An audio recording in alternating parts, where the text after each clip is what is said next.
on the historical context of the location and the history and importance and the significance of the site. And so today, Thomas for BRC.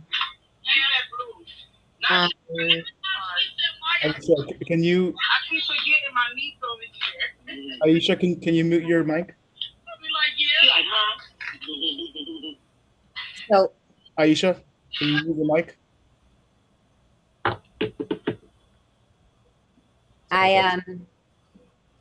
Thank you.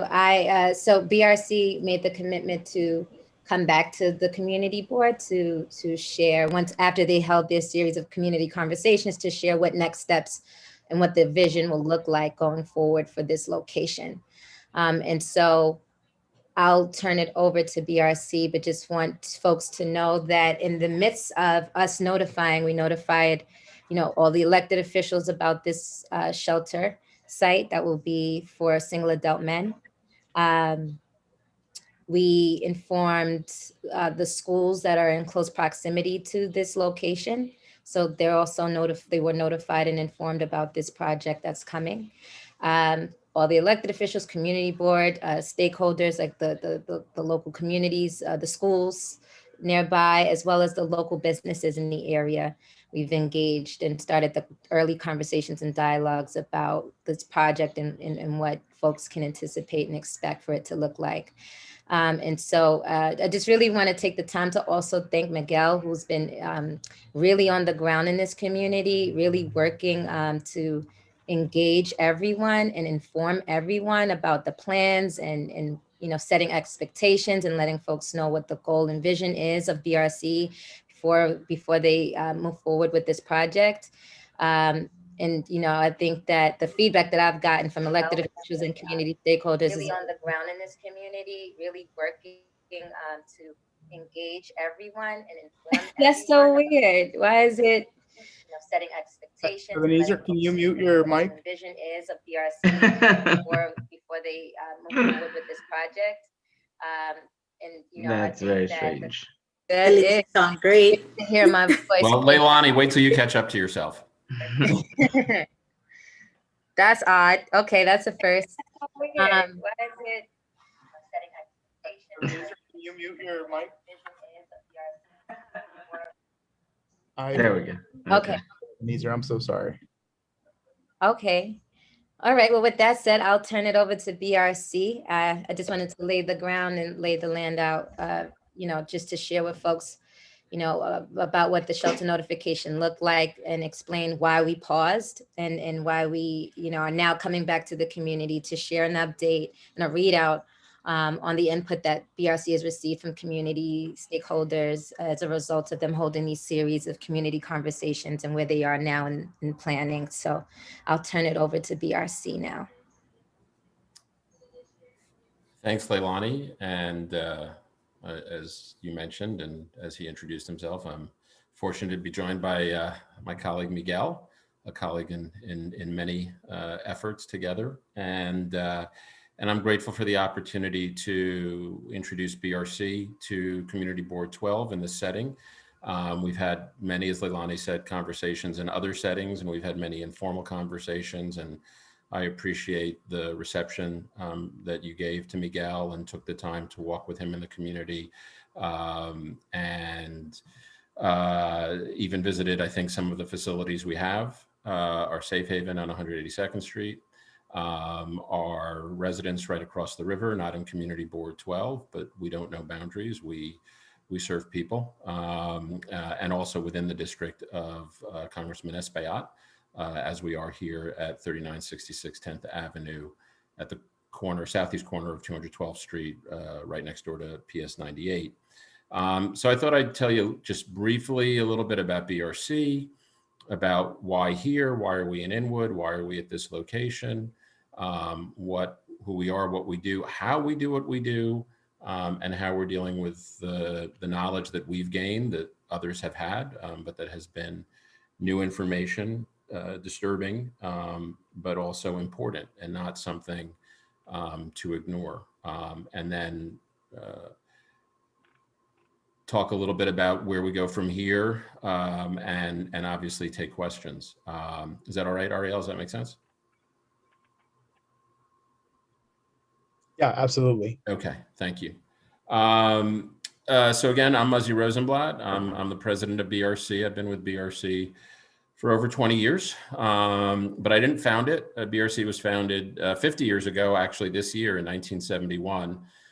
So it stands for Bowery Residents Committee, and the Bowery back in the 70s and the 60s and the 50s and the 40s isn't the Bowery of today, although part of it still remains.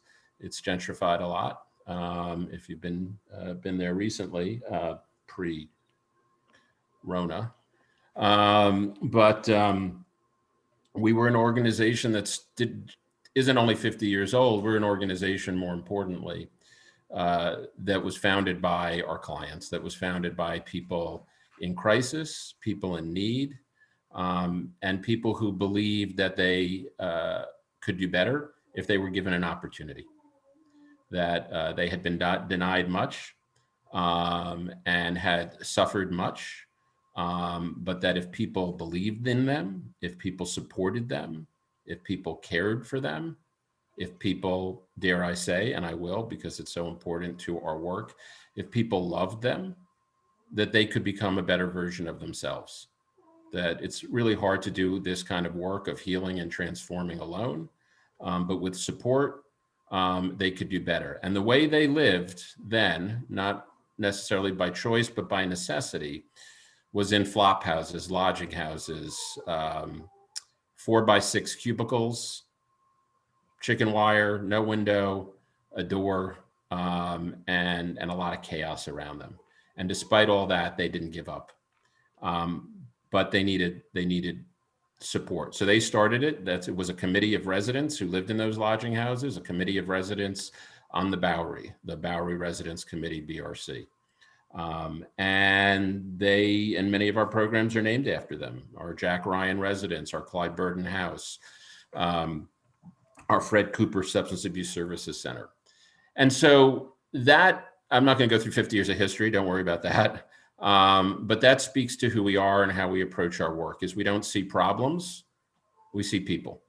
And we see people, as we always have, who have hope, who have aspirations, who need support, who've been denied, who've been discriminated against, who've been taken advantage of, but who haven't given up despite all that and said, somebody cares about me. There's got to be somebody who cares enough to give me a place to lay my head at night with dignity, with respect, with love, with care, with services.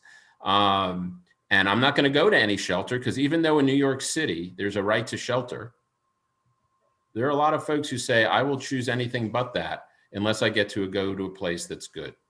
And so, as I mentioned before at BRC, it's not what we do that really defines us. Yes, we have shelters. Yes, we have affordable housing and supportive housing. Yes, we have drug treatment and workforce development services. Lots of folks do it. It ain't all the same. What defines us is how we do it. And we not only put in the effort of love and care and compassion, but we make the impact. We have success.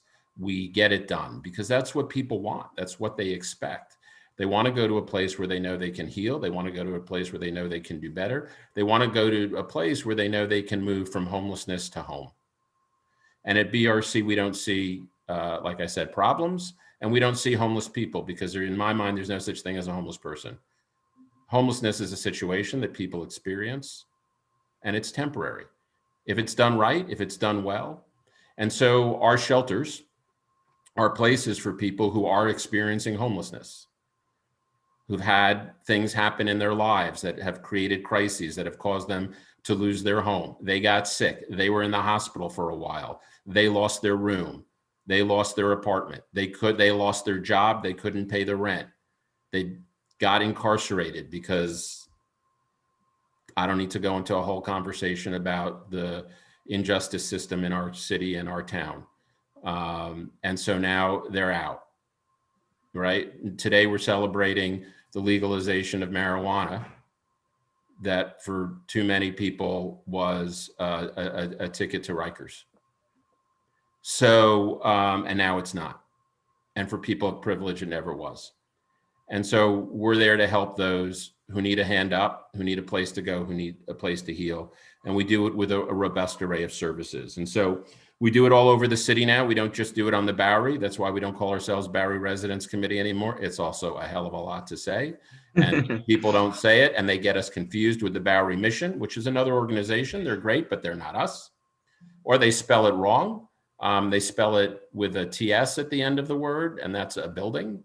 I mean, that's the right way. That's a person instead of CE. That's a building. So they spell it wrong. Even I can spell it wrong sometimes because I don't spell it anymore.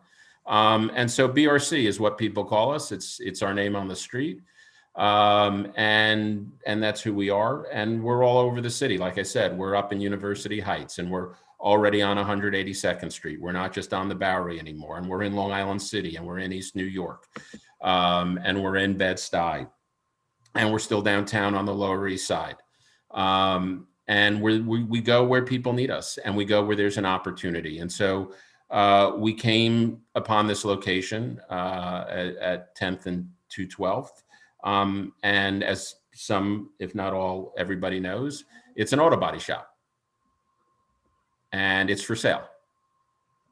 And the price was right. The location was right. We want to be in a place where it's easy for folks to get to, easy to get on the subway, easy to get support, easy for our staff to get to. Our staff are there 24/7.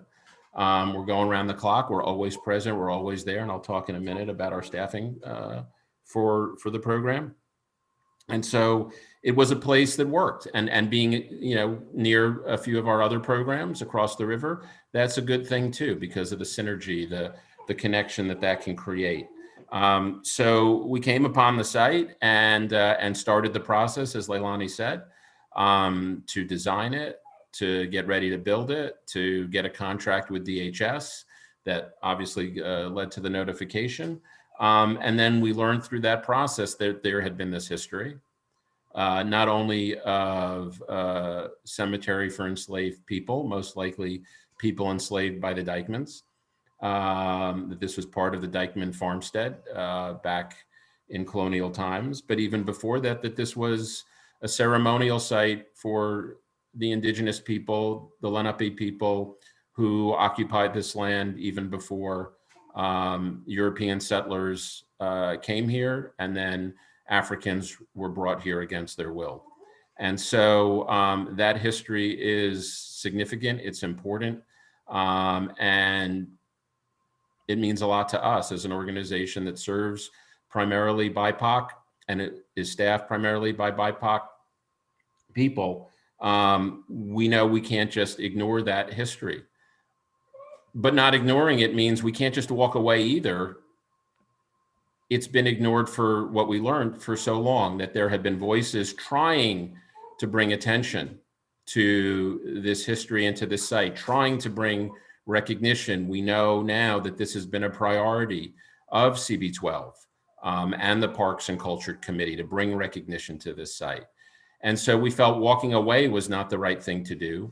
But moving ahead as planned wasn't the right thing to do either. We couldn't just build as we had planned and not understand how we might be able to bring honor to the site, memorialize it, but also create a place where people could celebrate the lives of those who had been here, celebrate its history, and show respect for those who had been buried here.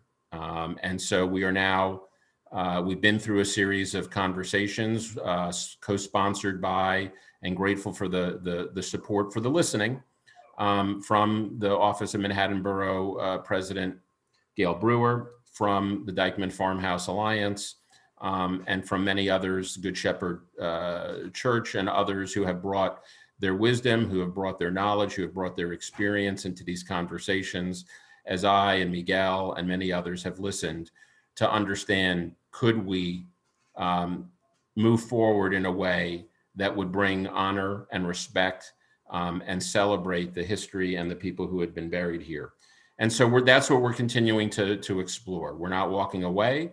We haven't made a decision that absolutely we can move forward. But I will tell you this, I am more hopeful than I've ever been. I'm more optimistic from listening that there could very well be a way to build the shelter here, to serve the injustices of racism that exist today, to help heal and transform the lives of people today who struggle and need a fair shake and need a place to lay their head and need to be treated with dignity and respect and need to be given the opportunity to heal, but also to create a memorial, to create an educational center where that history is not only not forgotten anymore, but it is honored. So our hope, like I said, is to be able to do both. And I'll tell you this, BRC will only move forward if we can do both. If we can pursue our mission and have a shelter, but do it in a way that creates the memorial. And so the plan is to continue with that notion of the shelter. What is the shelter?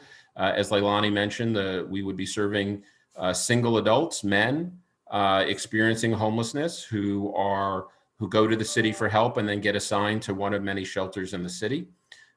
This would be a shelter for 120 individuals, general population that would be rich with services.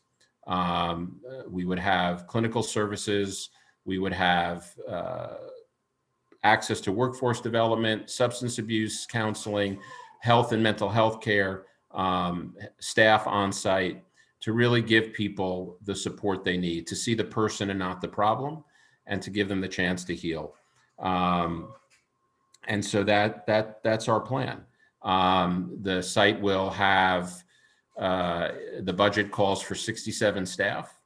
Of that, 32 are what we call residential aides and their supervisors. Those are the folks who handle everything about keeping a secure environment, supporting the clients, being there around the clock, everything from access into the building to walking around and doing wellness checks and making sure that everyone and everything is okay. And of course, we have a lot of experience doing this. We're not new to this. We have 6 shelters with DHS, 4 safe havens, 3 community residences, almost 800 units of permanent supportive housing.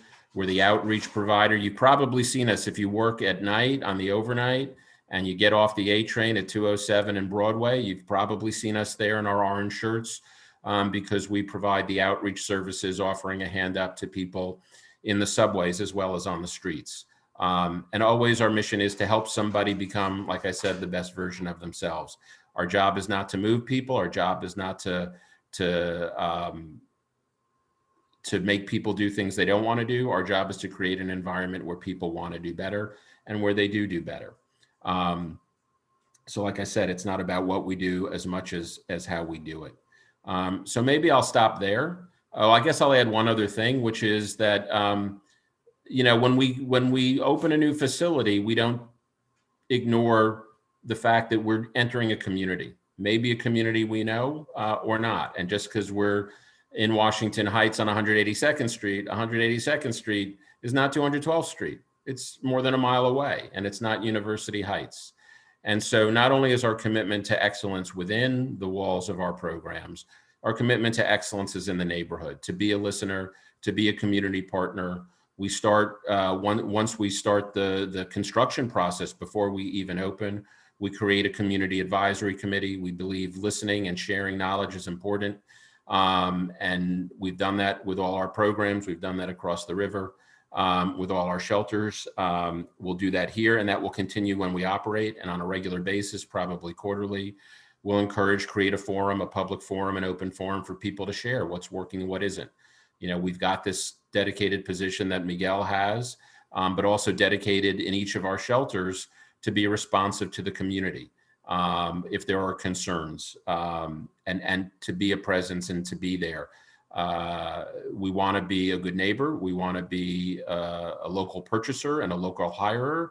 And we care about the neighborhood where we are. And we've done that successfully, whether it's in Chelsea downtown or it's in University Heights or it's on the Bowery. And so we will not only focus within, but we will focus without, and we will listen and we will respond, and we will never ignore the concerns of our neighbors. So I'll stop there. I've rambled on a bit. I apologize for that. I didn't have like a prepared speech, but I did want to share with you our passion for our work and our compassion for the the people we work with to create better futures. So thank you for the opportunity. Thank you for caring and for listening and for being here tonight.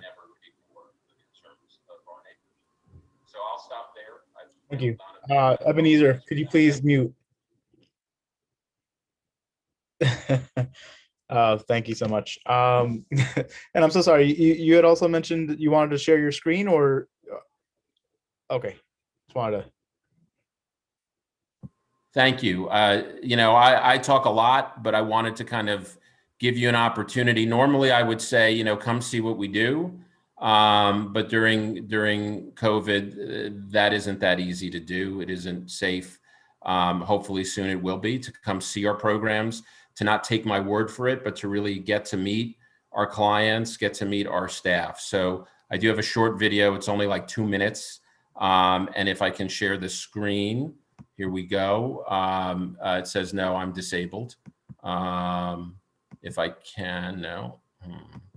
I think Miguel was made host, and maybe he can. Oh, let's see. Can Miguel make me host, or Miguel, should I send you the video?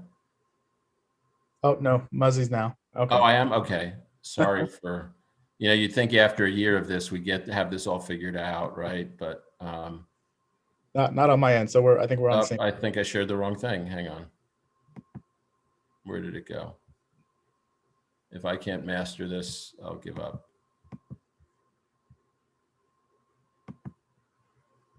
Tab over. What? Next tab over on your Outlook, on your thing. It's the next tab. I see it. Oh, there. Thank you, Miguel. Here You're we welcome. go. You can see it now? Yep.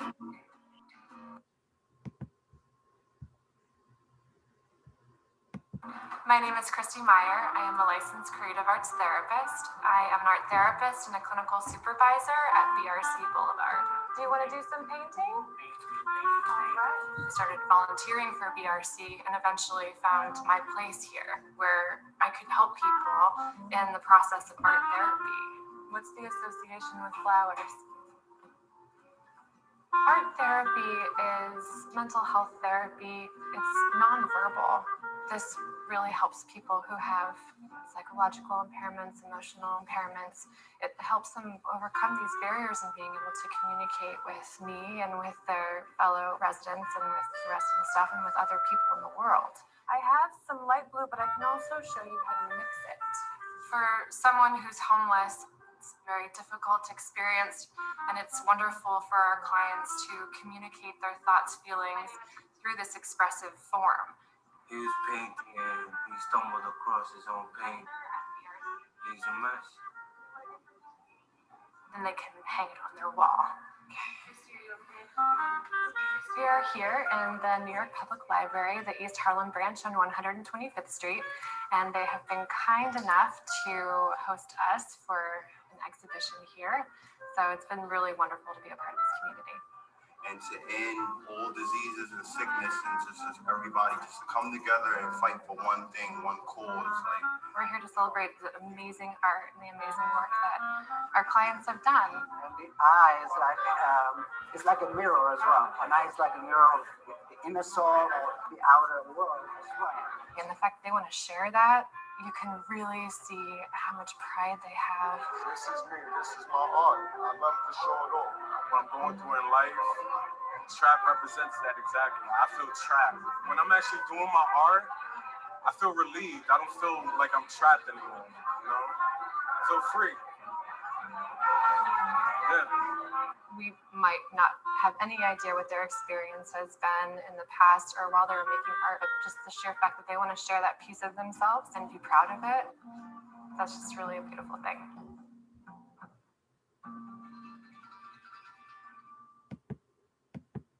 Thank you for letting me share that. I just felt so much is said in the media about shelters and people experiencing homelessness that is up. Sorry, that's me, right?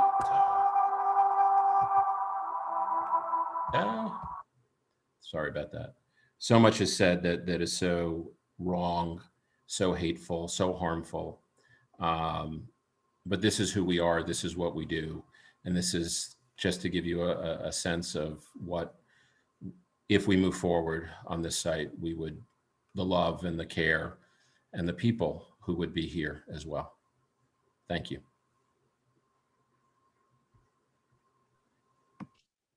Thanks so much, all. Really do appreciate it. So I guess I want to just try and give my committee the opportunity to ask questions, and you know, if you happen to have any kind of feedback as well, I mean, please do feel free to share. Does anyone from the committee also have any questions right now? Angel? Yeah, I just have some questions. So I think first, thank you so much for joining us tonight and giving us some insight as to, you know, who BRC, what BRC is, who it is, who's involved, what you all do. It's fantastic work that is very much needed in our community and in our city. So I want to thank you for that. I guess my questions are in regards to this particular project. I just wanted to know if I could get, I mean, I'm new to the committee. I'm not sure if you all have presented already to the committee. So I was just more curious to know, you know, is there a development in place? What does it look like? What are we, you know, what is the physical space we're talking about? If you could describe a little bit more what's going to be done to take into consideration the African slave burial ground that was there, that we all know existed, and kind of just got paved over as if that was never a part of our history. So just more context as to like what, you know, what's being placed there. Sure. Thanks, physically. Angel. So we're actually, you know, in a very preliminary design phase. We had designed a building, and I can tell you generally, you know, the types of spaces that would be in the building, but that the spaces will still be there, but the physical design has to change in order for us to also create a memorial, and our hope is also an interpretive center. So I'll start just generally with what is in a shelter. So in a shelter for single adults, and I should say about the video, it was filmed about 2 or 3 years ago. It was a younger Miguel, of course, as you might have noticed in the picture, and it was well before the pandemic, which is kind of eerie, right? Because one of our clients, the artist there, had that painting with the mask. Had real kind of insight into the future. But so we have, the way our shelters work is people sleep in dorms usually of 4, 6, 8, 10 beds, all consistent. They're regulated by the state and contracted by the city. So we get a contract from the city to fully fund our operations.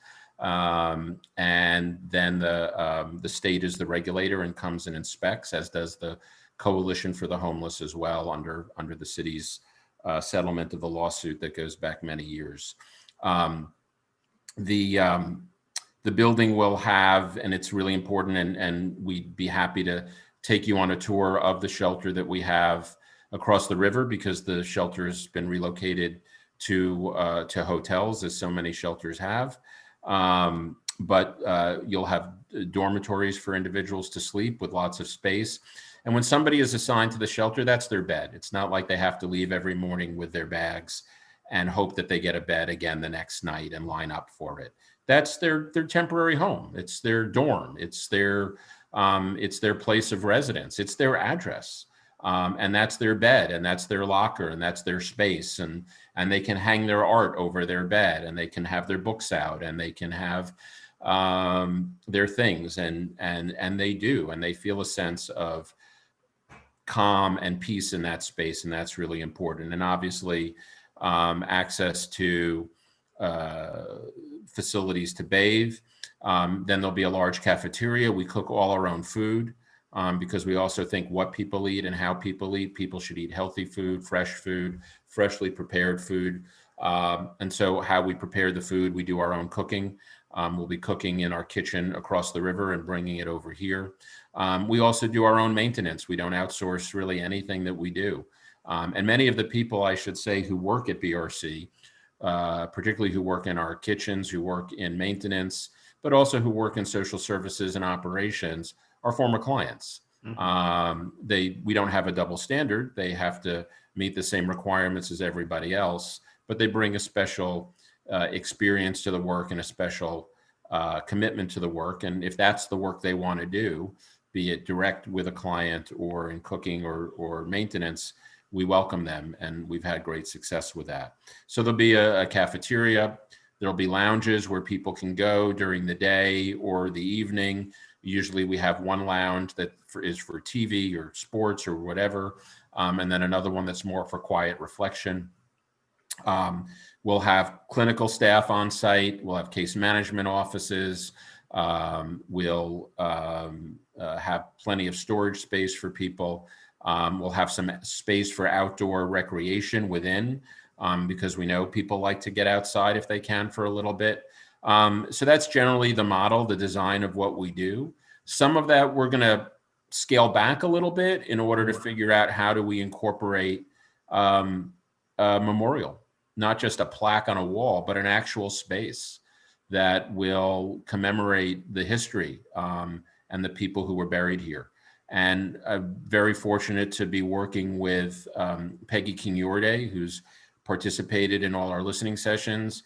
Peggy is an old colleague of mine. I worked in the Dinkins administration. I was also at one point earlier in this century, I worked in the Dinkins administration. That was last century. I'm old, I'm a dinosaur.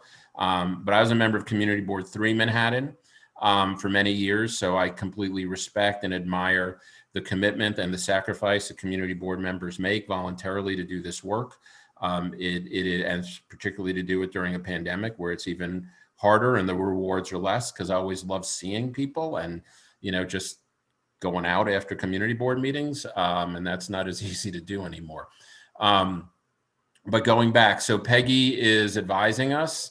Peggy was the force, if you don't know her, Peggy King-Yorday, King-Jorde, if you want to, Google her.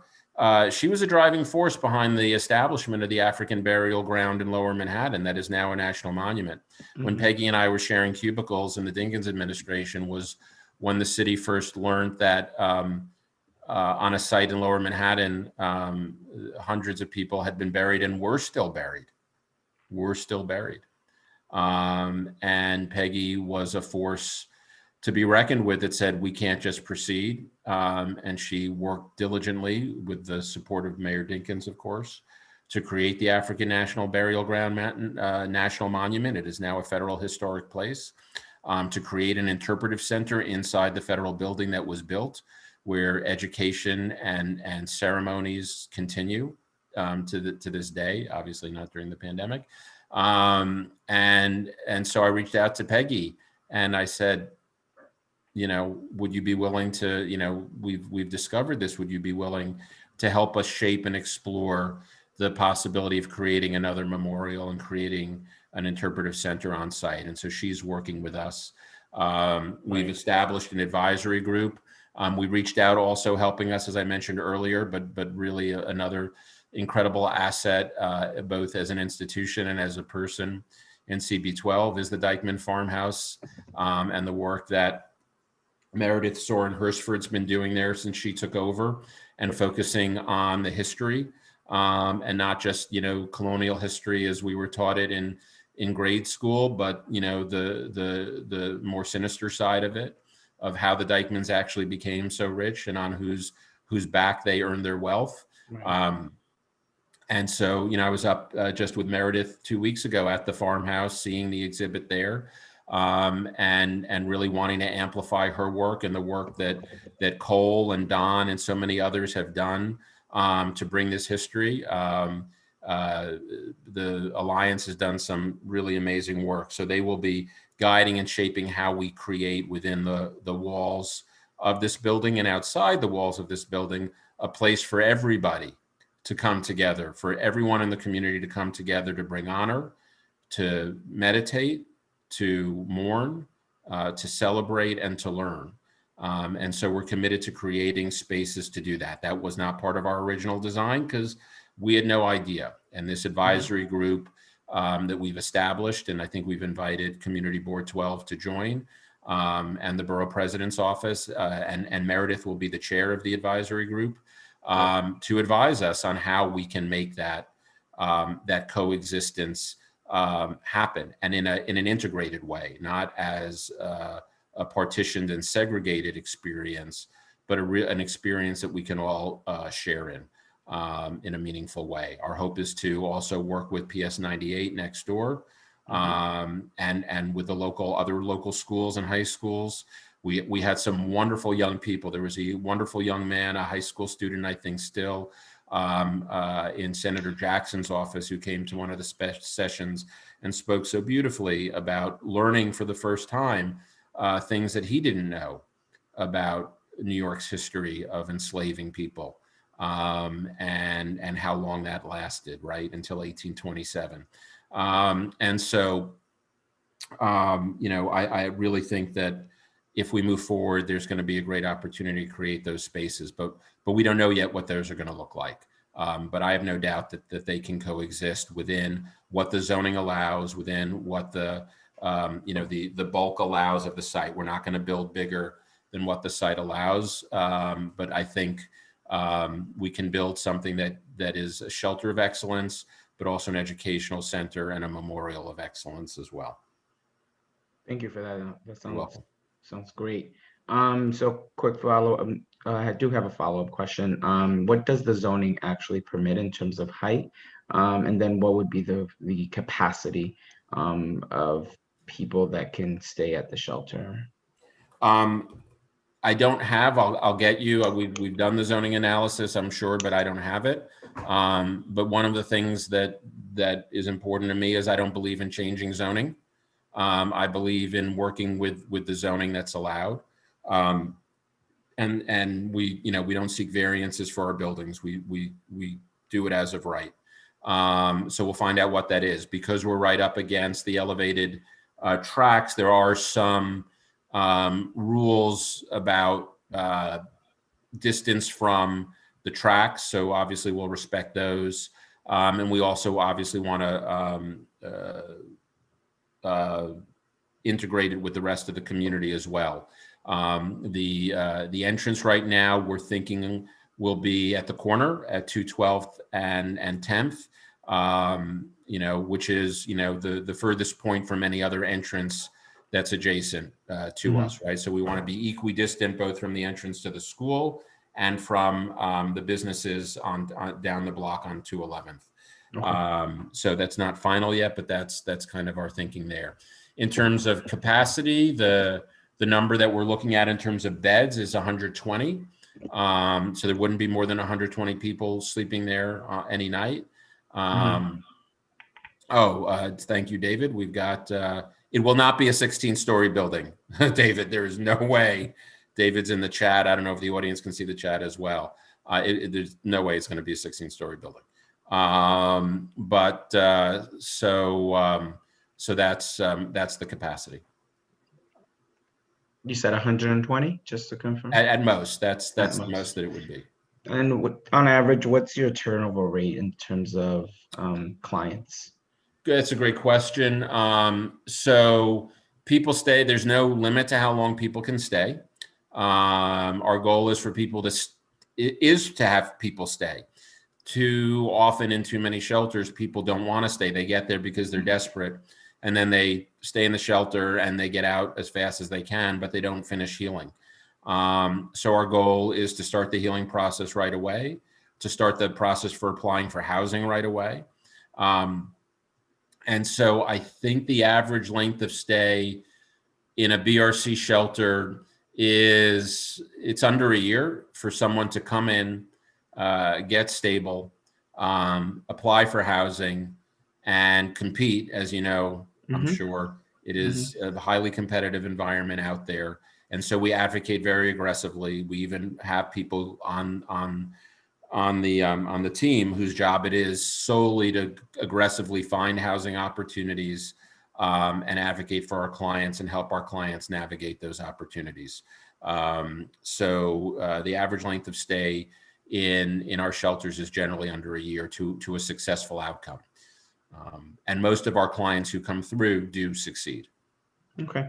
And my final question, and I'm sorry for taking so much time. My final question is what is your, I guess, your primary recruitment strategy as to where do you get your clients? Like, how do you primarily find the clients that come through the shelter?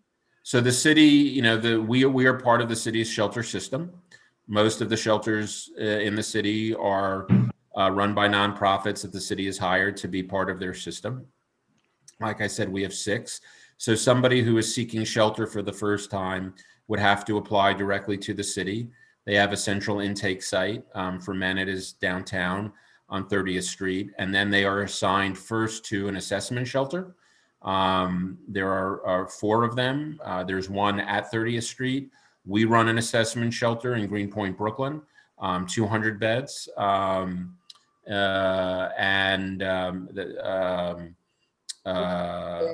Sorry, looking at the comment. And so that could be a place. So the assessments shelters make the assignments with DHS's consent, and then DHS completes the assignment. And so we'll get a list every day if there's a vacancy from DHS saying these are the clients being assigned. Here's the information. Here's the assessment. So people aren't just walking in. Right. People aren't coming in even assigned and we don't know anything about them. We get a history. And so we know who they are when they arrive, and we're already beginning to prepare for them. When they arrive, they get an orientation by those residential aides. They get a tour of the facility. They're shown where their bed is. They're shown what the rules are. They're introduced to what we have, what we call a good neighbor policy, you know, the golden rule, you know, treat others as you'd want to be treated yourself. What does that mean? How do we apply that? What the cafeteria hours are, who your case manager will be. Then usually in the first 2 days that you're there, you'll have your first meeting with your case manager. They'll get to know you better, set goals with you, and then work on developing a plan specific. So it's not an assembly line. We see the individual, we ask them what they want to achieve. Are they interested in a job? Do they have a job? Are there things that we need to know? Are they working nights? Do we need to know? And you know, they're going to miss dinner. So how do we accommodate their special needs for that? And so all of those issues. Do people have a disability? We are one of the most disability friendly providers in the city. Almost all our facilities are fully accessible. So while this will be a multi-story building, it'll have an elevator and everything will be fully accessible to people who have mobility impairments. So you know, that's part of it. And I guess I'll stop there. I see a few hands up. No, that's good. Thank you. I appreciate it. Marshall, do you have any questions? Yeah, I just wanted to jump in here.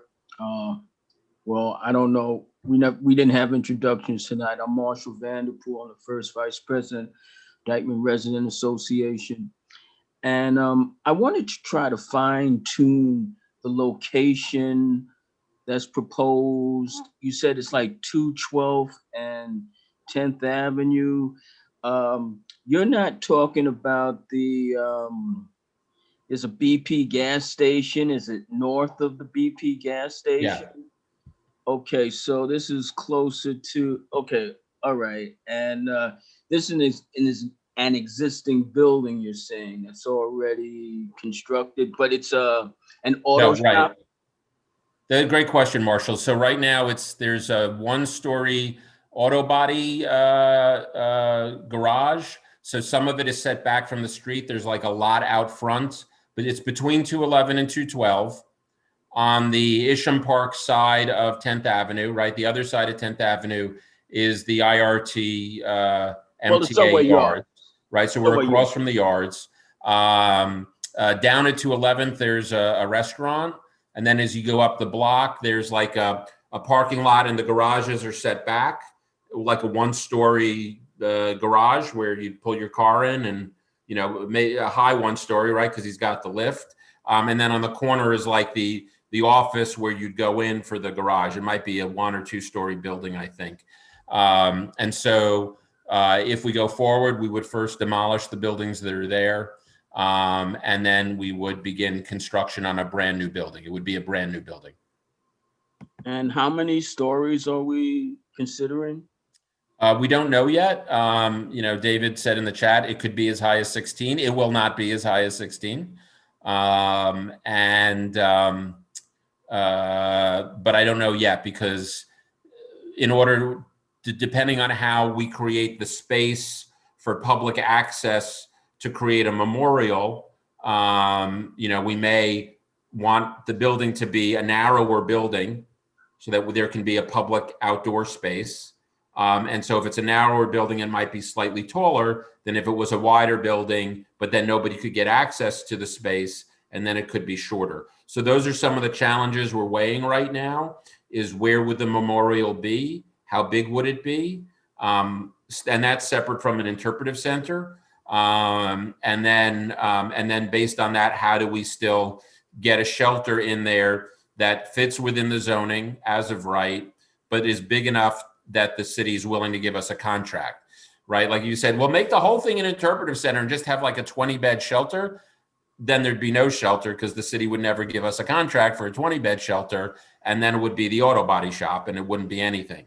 And so it's about balancing the city's need for a shelter and a shelter that makes sense financially, and history's need and culture's need and the community's need for a place of honor for the history and for the people who were here. I think it's important to just to kind of uplift one point, I think, to your question, Marshall, is that one of the things that makes BRC different in terms of this development is that it's purposeful design. We are designing this facility with the specific purpose of it being a shelter for these clients, as opposed to, say, what most people might be used to is that, a nonprofit will sort of take over a box, right, and try to retrofit it in any way it can in order to fit, their mission. We are actually designing like an armory, this for example, like an armory. Right. Right. So what we're doing, we're actually designing it with the purpose of the clients, to keep them safe, to keep them active, to keep them purposefully done, with also in mind how it fits within the community. For example, the reason why we have the outdoor space is actually part of the building, so that people aren't hanging out or loitering in front of the building or, say, up the block. And that has worked really well for us at our other designed building, which is across the bridge from you guys over at Landing Road. That's the building that is behind the Dallas BBQ. I don't know if you guys know that building near the Deegan. That's ours, right? So that's our building. And part of it, and Ebenezer, I believe, went with me, and Eleazar went with me to see it. And one of the biggest aspects of that is that we've designed an outdoor courtyard that is within the building's actual footprint. And we plan on doing something similar to that, so that our clients have somewhere to go and be outside without necessarily, being, lingering in traffic or something like that.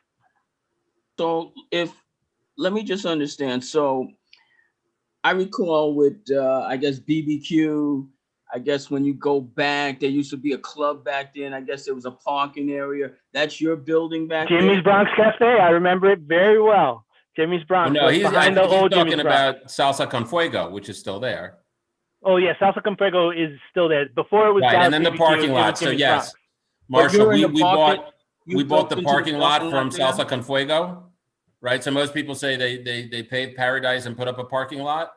We took down the parking lot and we put up Paradise. I like that. All right. Well, thank you, Muzzy.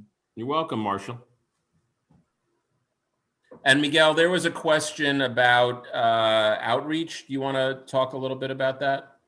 Yeah. So the outreach is going into stages. I think this was to David's question. And the reality is that we paused our outreach because we didn't have that much information to say in terms of all of the information that you're getting now.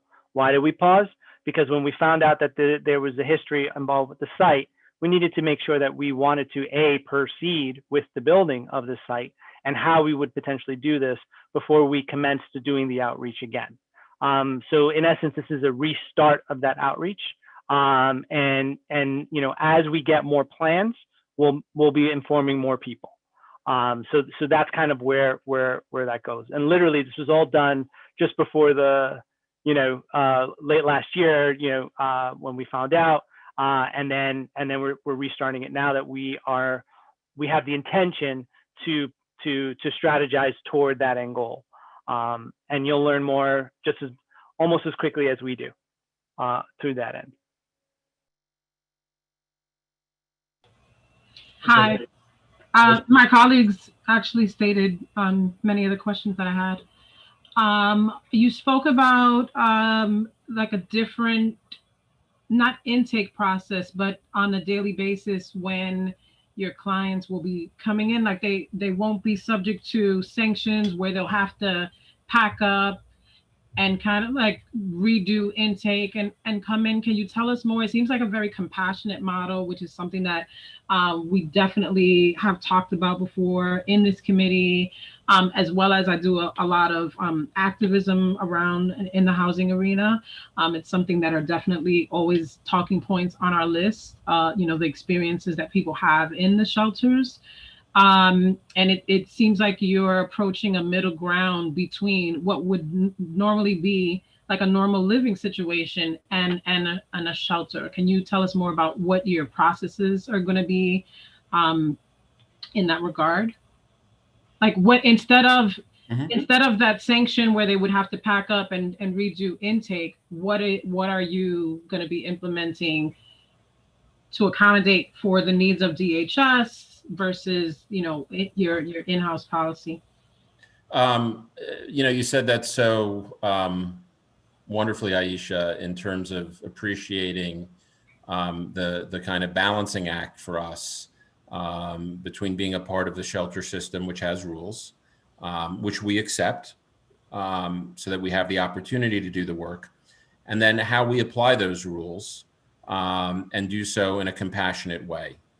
So the rules apply to us and our clients like they do in every shelter in New York City. So there are going to be times, right? I'm always going to speak the truth, even, if it isn't what people want to hear. But what we also do is we advocate to make the rules work better. And I think we've had some success with that. So, I'm not going to say there'll never be a time where somebody's behavior has consequences that will result in a sanction that they'll lose their bed. But I'll say it happens a lot less at BRC because of how we create an environment where people want to follow the rules and where we use the rules not as a weapon against people, but is really really apply them in a manner that they're really meant to be, which is in their best effort to be a support. And so that means we spend more time getting to know our clients and their challenges and their needs, and making sure that they understand the rules, not because they're rules, but because they're tools towards a better end. And so, yes, there's a curfew.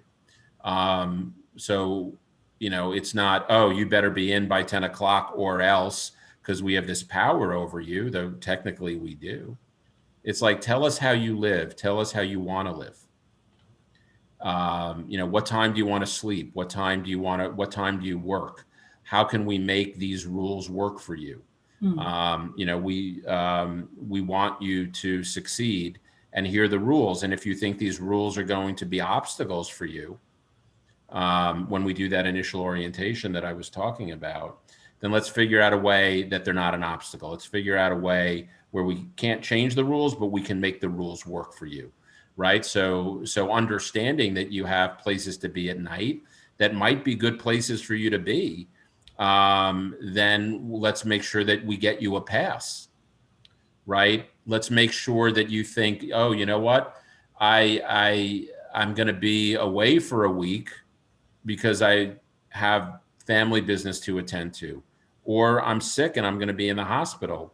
I got to let somebody know. I may feel like I'm not a part of any community, but you know what? I am a part of a community. I have this community that cares about me. Usually people are getting packed up, as you well note, the language of the shelter system, which is often a very abusive and mean-spirited language, because there was no communication. No one knew where they were. The city needs the beds. There's somebody new coming in and we haven't heard from the client. And even if we haven't heard, we make an effort to find them. We haven't seen you for a few days, we're calling. And then we're fighting, well, fighting isn't the right word. We're advocating with DHS to not necessarily give that bed away because, you've been doing so well. You've got a housing appointment coming up, and that's where our connection to our outreach teams is so important, and our connection to our assessment shelter to be the kind of organization where we've got our presence in a lot of different places. We'll put out, a lookout to our outreach teams of, we haven't seen this person for a while, help us find them. And we all have access to the same, information that we can share within BRC so that we can find that person and make sure that we know what's going on and we can hold their bed if that's appropriate. At the same time, if we find them and they say, you know what, I don't want to be there anymore. I don't, then let's give that bed back to the system so that the system is only building as many shelters as it needs.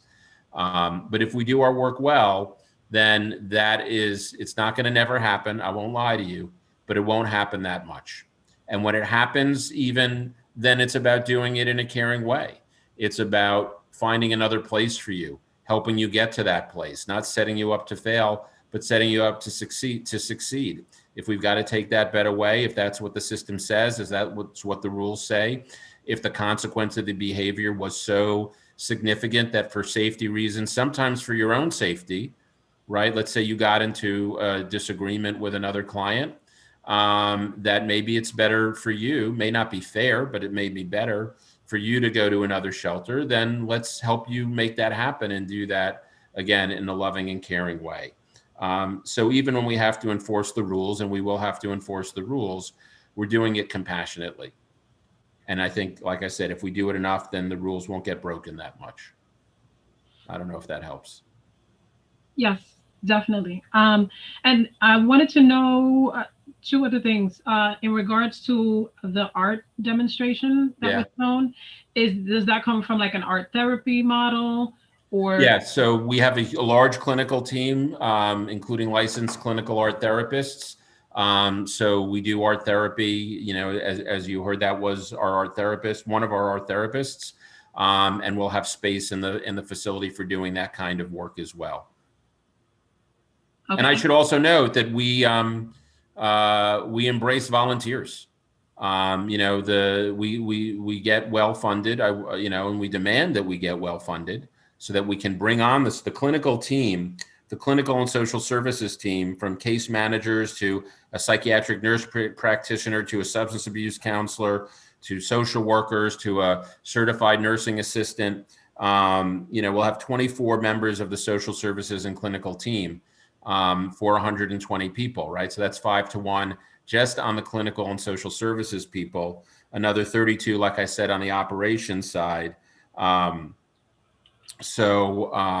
But we also supplement that with volunteers, whether it's volunteers working in the kitchen who just want to create a loving environment in our cafeterias, and even our cafeterias, eating with dignity, sitting with dignity, not seeing people as throwaway, and so not giving them things that are throwaway, real plates, real glasses, real silverware, not plastic, not paper. This is your home for now. And we want you to feel like you're at home, and amazing food. But we welcome volunteers to do all sorts of stuff, from yoga to book groups to writing groups, to mentoring and job coaching and interview prep and all sorts of stuff, to cooking classes. So we will be looking for and have opportunities for volunteers to work with us in the community. We've had success with that in our other programs, and also to create space within the community sometimes for the community to come in. We've hosted a variety of events at University Heights and at our Chelsea location, where the communities come in, where we've done joint voter registration drives, where we've had Boy Scout troops and Girl Scout troops and all sorts of other kind of opportunities we've done with the community board, with Congressman Espaillat's office, with Senator Rivera, who's our state senator, an amazing supporter of ours in University Heights. So like I said, don't take my word for it. Ask them what the experience has been. And I hope they say good things. But welcoming volunteers would be a wonderful thing to support and show love to our clients. So, and my last question is, I know this area very well. My stepson lived on the block right where the car, I guess it's a parking storage facility. Right, that's across the street with the elevators that hold the cars, yeah. Yeah. Yeah. So, and I know some of the families that live on that block as well as the school that is there. So, what is your approach to kind of like creating a win-win for the community where your facility is concerned? Some of the concerns that we get, of course, when a shelter is in our community or coming to our community is security, is any concerns of, rollout into the community, what impacts. But of course, everything that you've said about the needs of the people that you intend to house are valid. And we definitely do not want to be doing the not in my backyard. In comparison to many of the other presentations that I've seen over the years, I've been a board member for 8 years. I really like what I'm hearing from you as far as the spirit of how, what you intend to bring and the way in which you operate your programs. But this is important as far as the security aspect. So can you talk to me some about Sure. that? So one thing that we create in all our shelter programs is what we call a community liaison person. It's a person whose full-time job, they go home and they go to sleep, but they're the point person for all community issues. They are a point of contact for the community specific to that shelter. They work very closely with Miguel, who obviously handles our responsibilities across the city. They supervise our staff, and so you will see our staff on the street. You will see our staff engaging with our clients on the street. Now, our clients have a right to be on the street like anybody else, but we also expect that they show respect, and that respect be shown them.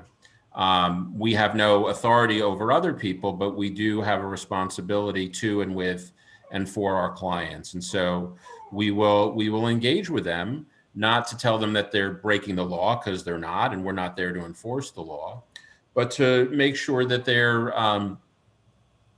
being respectful in the community and being a resource. And you'll have the telephone number to the front desk, and that's that person's telephone number. And you'll have my email. In fact, you can see it there. And you can always email me.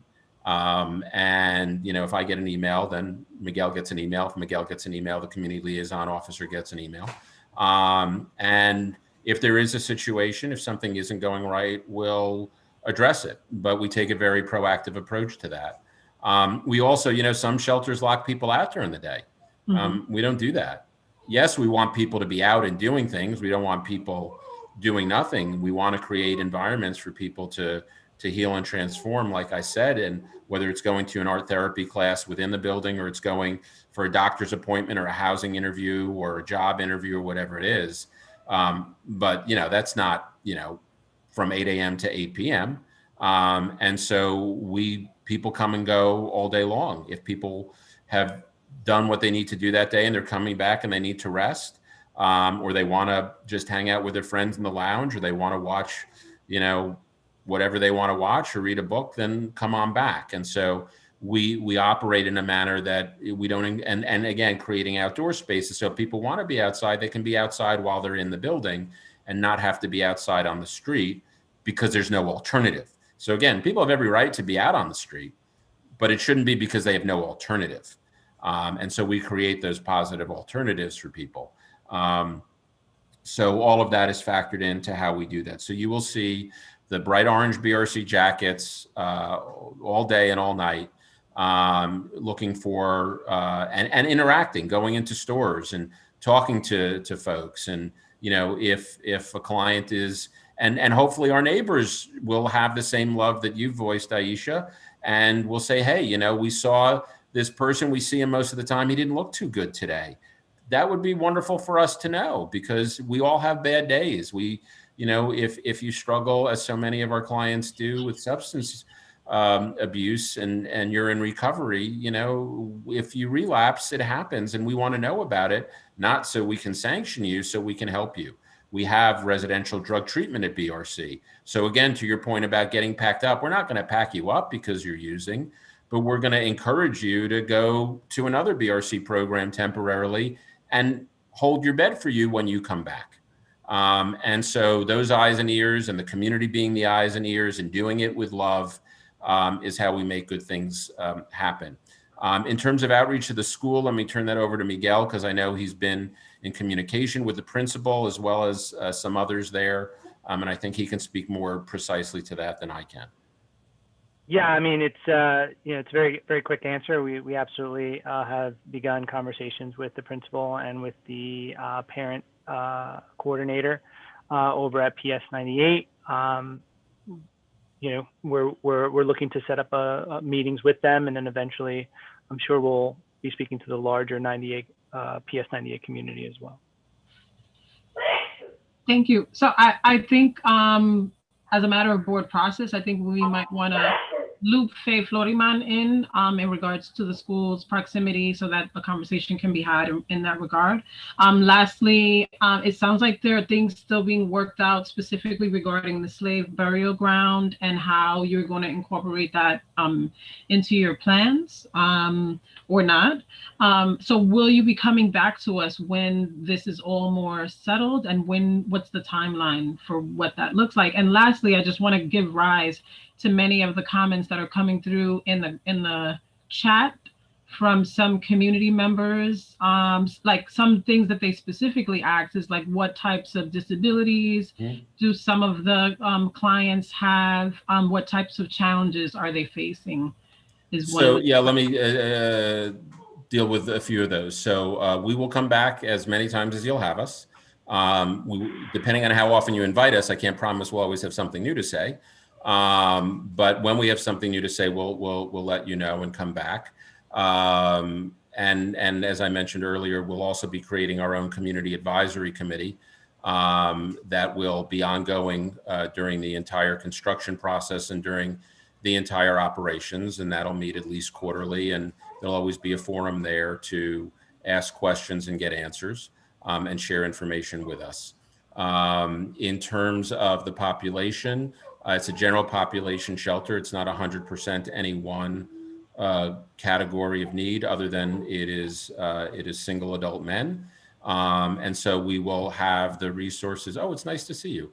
And I apologize for my dog in the background. He's hearing the voices and wants to be part of the conversation. So we will have any variety of challenges that are the root causes, often other than systemic racism, which we haven't found a solution for. But to the extent that people have mental health challenges, have substance challenges, or economic challenges, we have the resources, the capacity, and the experience as an organization, and we will have on site to deal with all of that. So we will have a psychiatric nurse practitioner. We will have a substance abuse counselor. We will have a certified nursing assistant. We will have master's level social workers, clinical social workers, and art therapy. So we will have all those resources available. It won't be 100% mentally ill. It won't be 100% substance using. It won't be 100% economically disadvantaged. It'll be 100% human beings in crisis, experiencing homelessness, and whatever they need, we will be able to provide it for them. Okay.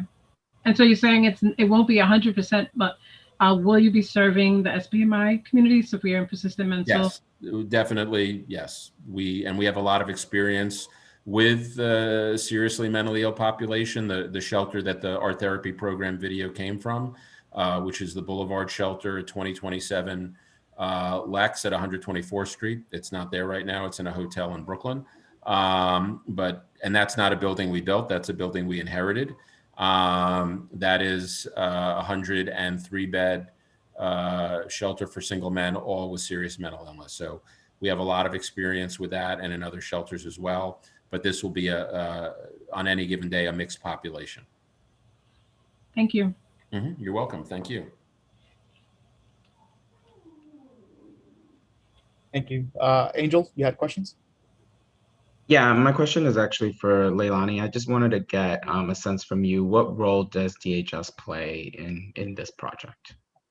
Or what role will you all play as well? So whenever we contract, this is an open-ended RFP process, and we award a contract to providers such as high-quality providers such as BRC. Once they've been awarded the contract, DHS will always and continue to work as somewhat as a oversight with every provider that comes online. So once this particular shelter site opens up, DHS always will have what we call a program administrator who liaisons essentially between the site and the agency.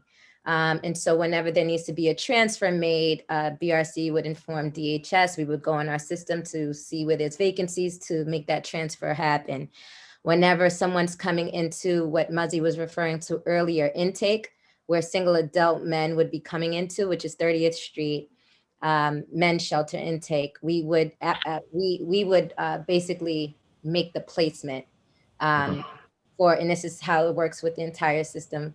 But I do, to that point, want to emphasize the Turning the Tide plan under this administration. The goal is to keep folks closer to their community and support networks. So should anyone come into 30th Street intake and express that maybe their last address was in Washington Heights area, or they want to stay close to the borough of Manhattan, this would be a site that, we would look to say, okay, if there's a vacancy, you can receive a placement here, with the goal being to keep people close to their community and close to their support networks. Got it. Thank you. So anyone coming into intake, if they say, I was living in Washington Heights, and if there's a bed available here at this location, we would make that placement. We would make that a placement for that individual coming into the system. Thank you. I appreciate that insight. Are we going to be elevating members of the community? There seems like a lot of chatter in the comments. Are we going to be giving members of the community opportunities to speak and ask questions? Yeah. I think at this point I'll probably be the last one, unless members have more questions. But thank you so much, Muzzy, for joining us tonight. Really do appreciate it. I think that in our past conversation, just going between Miguel and also Elizar and Ebenezer here, we've been trying to just get a bit more information about what's going to be happening. I think it's good that we had an opportunity to try and discuss a lot of the concerns that might have come up, right? You held these 3 listening sessions that definitely went into quite a bit of detail. I think that one of the things that I also discussed with Miguel that was important to me when we're discussing a potential memorial, perhaps even something that might commemorate the site, is really being able to have a conversation that's not necessarily always easy when we're talking about who exactly is going to be entering the shelters and what the history has been for many individual descendants of enslaved people. And I think that there is something that could be brought in when we're talking about a sort of commemorative site, because I feel in these conversations, there's not necessarily an acknowledgement of who is the majority of the people that are going to be entering shelters and what has been our history in our country that set this up. Like we have a real problem with how we look at shelters that's been definitely being taken on for the past few years. But we know that when we were supposed to be entering Reconstruction after a Civil War, a lot of individuals that were enslaved at that point were forced into what was referred to as poorhouses. But also, not to mention, they actually expanded because most states actually try to discriminate and specifically separate as a result. So when you go down to the South specifically, because I've made it a personal journey for me to do that, it's something that's so embedded into those museums. And it makes very clear just how much has gone into trying to better the quality of life for many individuals. We as a city here, we took up much of those concerns about how quality of life is really offered to individuals that go to shelters. In the beginning of the past few years with the administration, it was a focus on the shelter, the emergency shelter repair squad, because of what we saw. And so, I just wanted to mention that that was partly one of the reasons why I sent a lot of questions, quite frankly, to Miguel. Uh, you know, these are really trying to look at what services are going to be offered, how it's being maintained, how it's also going to be upkept. Because a lot of times we've also seen that example of, quite frankly, it's, yes, a lot of Black shelter residents dealing with very terrible qualities within our shelters for years. So, I just want to, again, thank you for having set up that time for people to speak about this. I would hope that there's at least some opportunity to have that conversation, or perhaps even something that speaks to this at that site, because I do feel it's incredibly important to acknowledge. I Yeah. think you're well said, Ariel. I couldn't agree with you more. It's exactly why we do the work, because we know that the systemic racism didn't end with Reconstruction. It didn't end with the Civil War, and it didn't end in New York. It's not just a Southern phenomenon. I was up in Cooperstown last week, driving on New York 20 across from, from Schenectady-ish area back towards Albany. And I saw Confederate flags flying in this state today. The hate is still here. The racism is still here. It's institutional. We see it with a state that did not vaccinate people who were incarcerated for no other reason than they were incarcerated. And we know that our jails and prisons are filled primarily with people of color because of laws that were written to put them in those places because they were people of color. So we're trying to heal people who have been harmed, but who haven't given up, and do it in a way, and we have to do it in a way, and we have to be held accountable. Not all shelters are the same. We are not the Bronx Parents Housing Network. We are not CTS. We are not other organizations. We are BRC. And we're all over the city now because the need is great.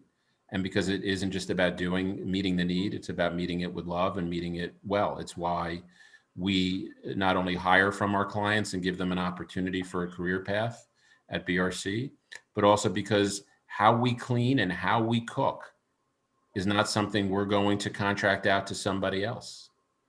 It's got to be something that we do ourselves, and that we own that responsibility, and that we create, as Miguel said when he was describing it earlier, we create spaces of dignity that we build from the ground up, and create a space where people can feel like they are loved, and we hire people who demonstrate that love. And if we don't, then shame on us. And, again, don't take my word for it, come see, and then keep coming back and hold us accountable. I don't want to make it sound like I'm just sweet talking it here and then go away.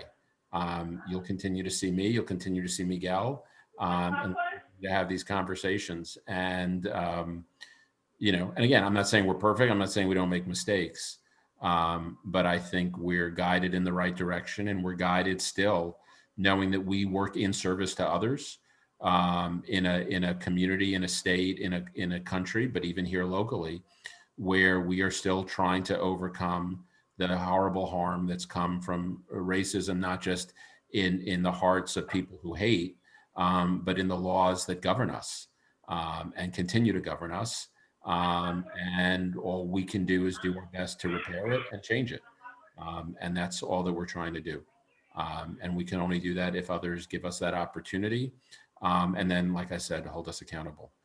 So I admire you. You said it far better than I did, and that and I hope and expect that you will hold us accountable. There are a lot of ways to do that. We mentioned already the Community Advisory Council.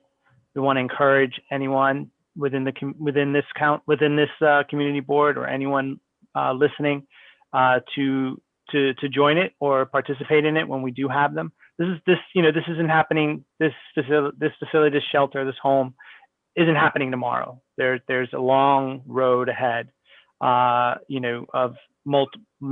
potentially multiple years till we open the doors.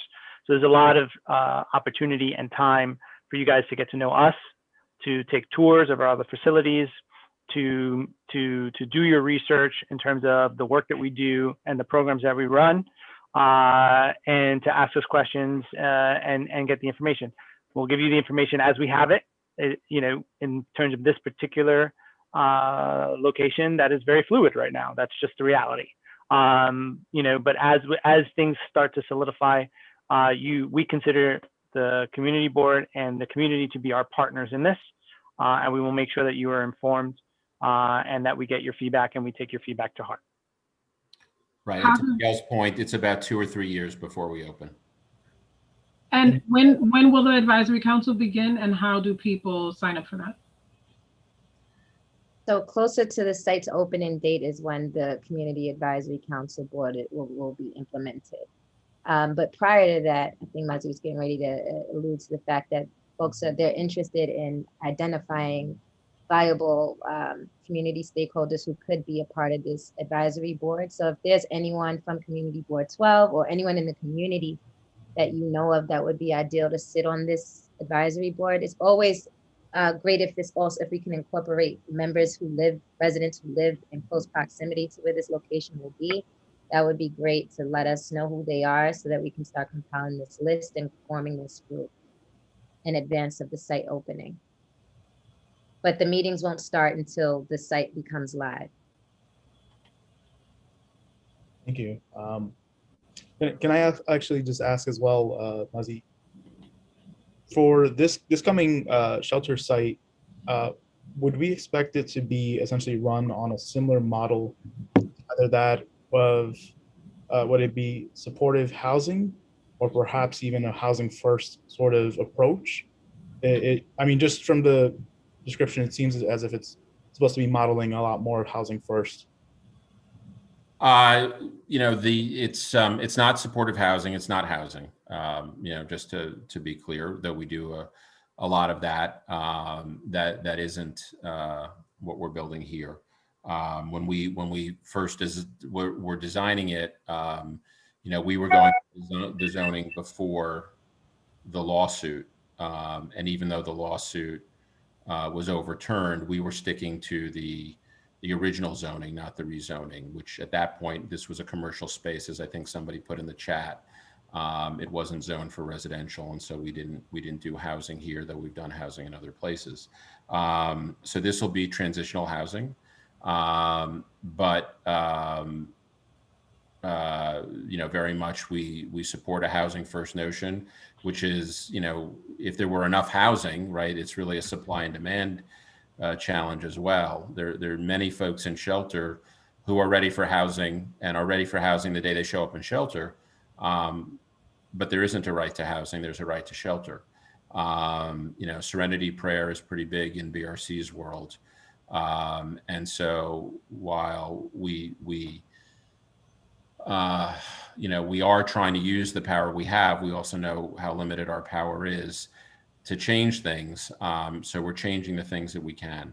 And what we can change is the quality of the shelter experience until there is enough housing, and to get the people in our shelters able to be housed as quickly as possible. So in that sense, we very much embrace housing first, but sadly, we're not yet in a position where we're able to fully achieve it as quickly as we would like.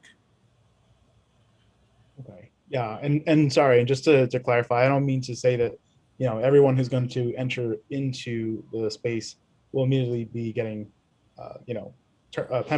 permanent housing.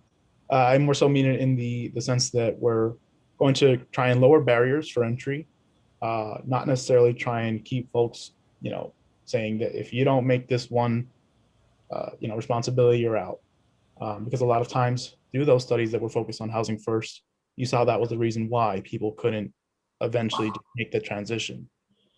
And so, with that kind of mentality that you're going to try and focus on lowering barriers so that folks aren't necessarily being pushed back out and then trying to struggle to get back into the space, but also then seek, treatment. If they maybe felt that they need to leave that space for 2 days, 3 days, 4 days, at that point, it's difficult, because at that point, oftentimes you hear them having to grab those bags and get out, or, you know, simply put, the staff has already removed their bags. So, you know, I think that that's kind of the way in which we want to just see things happen, right? Much of what you've already said is that compassionate position where you want to ensure that, you know, people are capable of actually achieving success in their treatment, but also eventually finding permanent housing. So that's just one of the things that I'm, you know, hopeful, both between DHS and also BRC, that can be achieved. But I guess one of the other things that I want to ask about is just, is it possible that we can maybe get a list of different services that might be being offered at the site, or perhaps even that which has already been offered at your site in University Heights? Yeah, we can give you a description of University Heights, and once the contract gets finalized for this, what the description of the services that'll be available at this location as well. Sure. Thanks, Muzzy. You're welcome. Miguel, might we be able to have a tour of the other site as well? Yeah, absolutely. Yeah. You know, we have to decide what we want to do, whether we wanted to make it virtual or do we want to make it, you know, where people show up in double mask and all that kind of great stuff. But yeah, I'm happy to organize a tour. Okay. Thank you, Miguel. Yeah, I mean, again, that site right now, you'll get a sense of the space and the different uses of the space and the design that we bring to the space. You won't see clients and staff there because, you know, the city has relocated the shelters, most of the shelters, to hotels. And we didn't get to, you know, pick which hotels we got assigned, but you will get a sense of the kind of space and the design and that part of it. And then as soon as we move back and we're all healthier as a community, then we'll invite you back as well. Thanks. So with that, Crenshaw, do you have the capacity to unmute, or you can?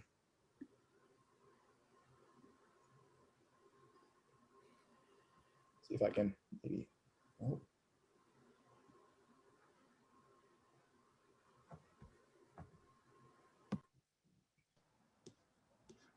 Okay. I think I've clicked to ask him to unmute, but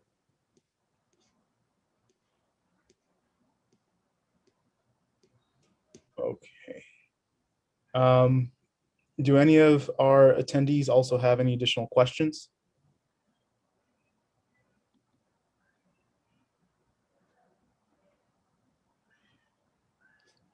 I am not seeing hands raised. I just want to emphasize, you know, with this administration's Turning the Tide plan, the importance of why we choose high quality social service providers. I mean, when I first started doing this work and doing this job, BRC was one of the first sites that, it was a safe haven shelter site that I got an opportunity to tour and observe. And Muzzy was one of the first people, social service provider operators that I got to meet in person. And the high level of passion that not just Muzzy, but his staff and his teams brings to the table really makes all the difference in the world for clients. And you couldn't have had a better social service provider operating a shelter site in your community district. And I believe, and I know that when you all get the opportunity, should you be able to get the opportunity to physically either tour the sites in person, you'll feel that and you'll see that level of passion and care that's delivered by BRC, his team. And it starts with the heads of the leadership, right? So I think that his energy and his passion definitely trickles down to the staff. And that really does make all the difference in the world. And I do see some comments in the chat, but I just want to really preference this. It's really, you know, our single adult male population, there's a lot of stigmas attached and associated to that population, unfortunately. But, you know, I have a father, I have a brother, I have siblings, and you have individuals who's in this system by way of domestic violence, by way of a fire, the rent is too high. A lot of these people are gainfully employed or just simply down on their luck. And so it matters for them to walk into a space where they're met with compassion and support. And so I'm really appreciative and grateful for everyone on this call who provided, helpful insight, feedback for us to go back and, assess and implement and add maybe to the strategy and modify and, improve some things here and there from the community feedback that BRC's received. But definitely just want to make sure that everyone has that also in their mind that, these are everyday New Yorkers. They're someone's family member, just like family members that we all have. It's great that New York City is a right to shelter city. A lot of people don't realize that this is a city that is where you have a right to shelter by law. By law, the agency, should you walk in tonight, if we're at capacity for our single adult men or women census, if we don't have a bed for you, we have to turn that around immediately and provide a bed for you, or else it's a joke that we say the commissioner could go to jail. But that's the truth. We have to provide that type of service in the state that we live in, the city that we live in, as a right to shelter city. And so it matters. The level of care and support that the individuals will be walking into. And just to preference that, the level of support that it takes from everyone to give, the most vulnerable New Yorkers in need, that level of support from community as well also matters.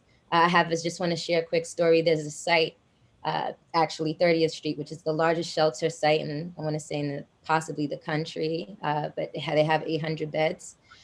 Through community partnerships and through community boards, we were able to implement a lot of workshops, art therapy programs through Community Board 6.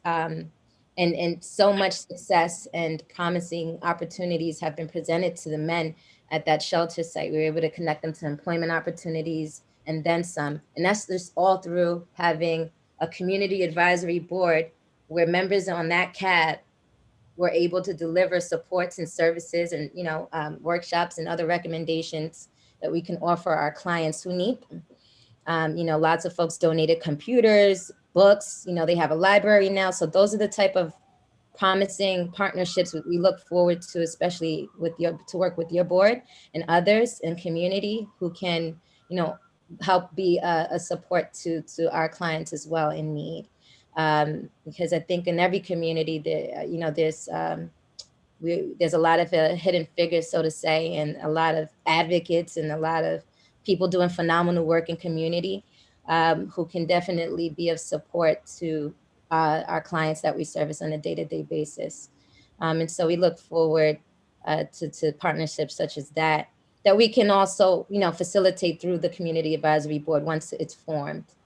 I think you call it a Community Advisory Council, Muzzy. I'm so used to calling it a CAB, but it's the same thing. But we look forward to doing that. And I just wanted to just level set and just, just to keep in mind that the men that will be coming here are, individuals who also need a second chance and looking forward to transition into obviously stabilizing their lives, but transition into permanent housing is always the ultimate supreme goal. And you couldn't have a better provider than BRC. I'm not just saying that. They didn't pay me to say that, but it's the truth. I work with a lot of providers, and BRC is a very strong provider in the sense of the high level of community engagement. They're very responsive in real time, very responsive to community. And you heard Muzzy, whenever you need them to come back to speak with you all, they're more than willing to. That wouldn't be something that would be difficult to get them to do. And I appreciate that in doing this work and being a partner with you all. So thank you. Just wanted to thank everybody and state that. Thank you, Leilani. Thank you. Okay, so I will just try and see one last time with Crenshaw. Are you capable of unmuting?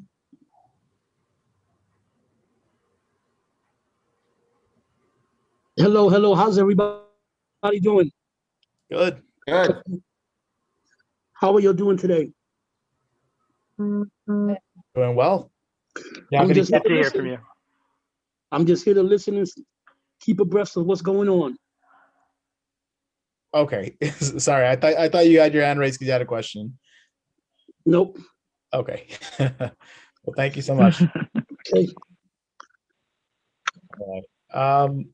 So with that, I guess we'll try and follow up. I guess maybe find a time where we can, speak about scheduling some sort of visit. And of course, just let us know, of course, what feels comfortable for you as well. Yeah, we'll go from there. Yeah, I'm Hello, out good all the evening. time, so I'm whenever you're ready to come by, I'm happy to see you in person. Great. All right. Thanks all. Thank With you for the opportunity to be with you tonight. absolutely. Hey, everyone. Thank you. With that, I just want to pivot very quickly because I know we have one of our representatives, Letitia from HPD. Are you? Hi. Yes, I'm here. Thank you for unmuting the line. I was unable to join the other link, but I'm here. Oh, perfect.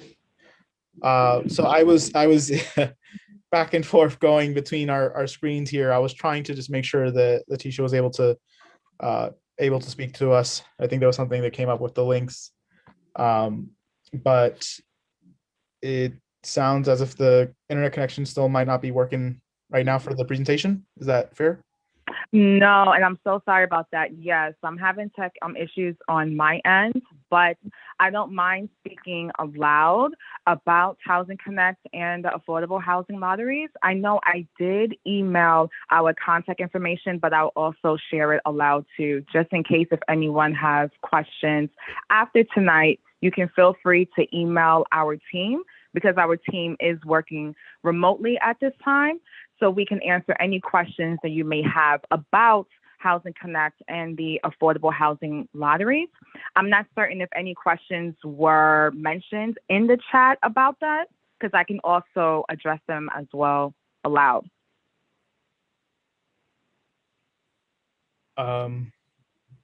Were any questions shared? Because if not, then I can just give a brief overview. I am actually very sorry.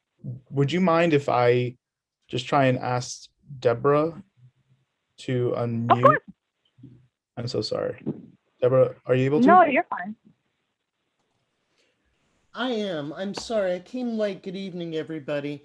I just want to clarify because I am one of the ones typing in the chat because I feel much more comfortable doing that and mean no offense, but I want to make it clear in case anything was misread. I am all for helping and giving people who are down and out on their luck. As a recovering individual with more than a decade of sobriety, I totally understand what it means to be put in a position like that. I also know exactly how this system works. When a dear friend of mine became homeless through no fault of his own, but couldn't get into the shelter system without having to give up his son because of marriage, name, and likewise. So when we talk about what's going on here and bringing change to our community, I look at what's east of Broadway. I look at what's going on and the concentration and the number of agencies that are in here. I don't understand why Volunteers of America, for example, and I live smack dab in between two buildings that they take care of men, and I have absolutely no issues with that. So to me, why is the Bowery? Why is the Lower East Side? Why is an organization that isn't here before coming in, and why are we giving monies that way when we already have somebody that's tried, tested, and proven? That's all I wanted to say about that. But let's be honest. There's very little that I hear at this table that resembles anything that is progressive and wanting to do something that honestly changes what is truly more broken than ever before because of this pandemic. And I thank you for your time.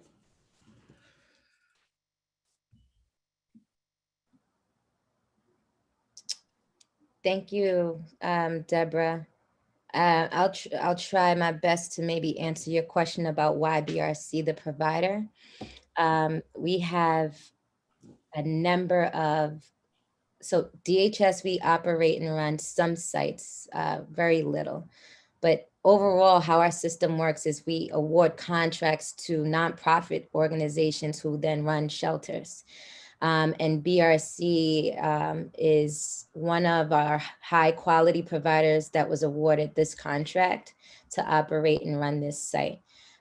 We have an open-ended RFP that's submitted. Anyone can submit a contract. I'm sorry, basically almost, you can think of it as almost like a bid. You know, they put in the RFP, they submit their RFP, we rate them, we grade it, we assess it. Yes, and I then know. we I award a sat on the contract. neighborhood advisory board for many years, and I understand the process quite well.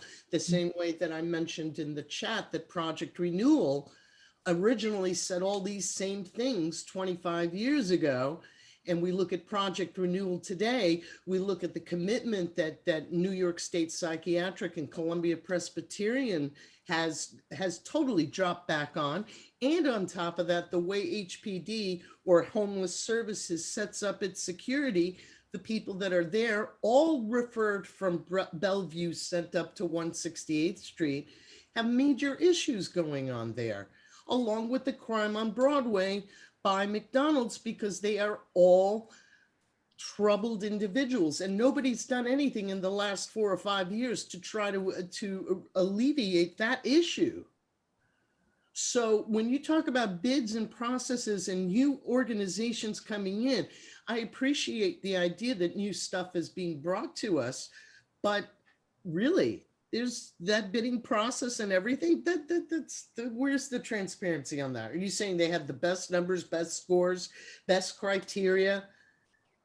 Do they meet the needs of our community? We really don't have a say. This is just a formality, and essentially the community board just gets to be told hi, this is what's happening.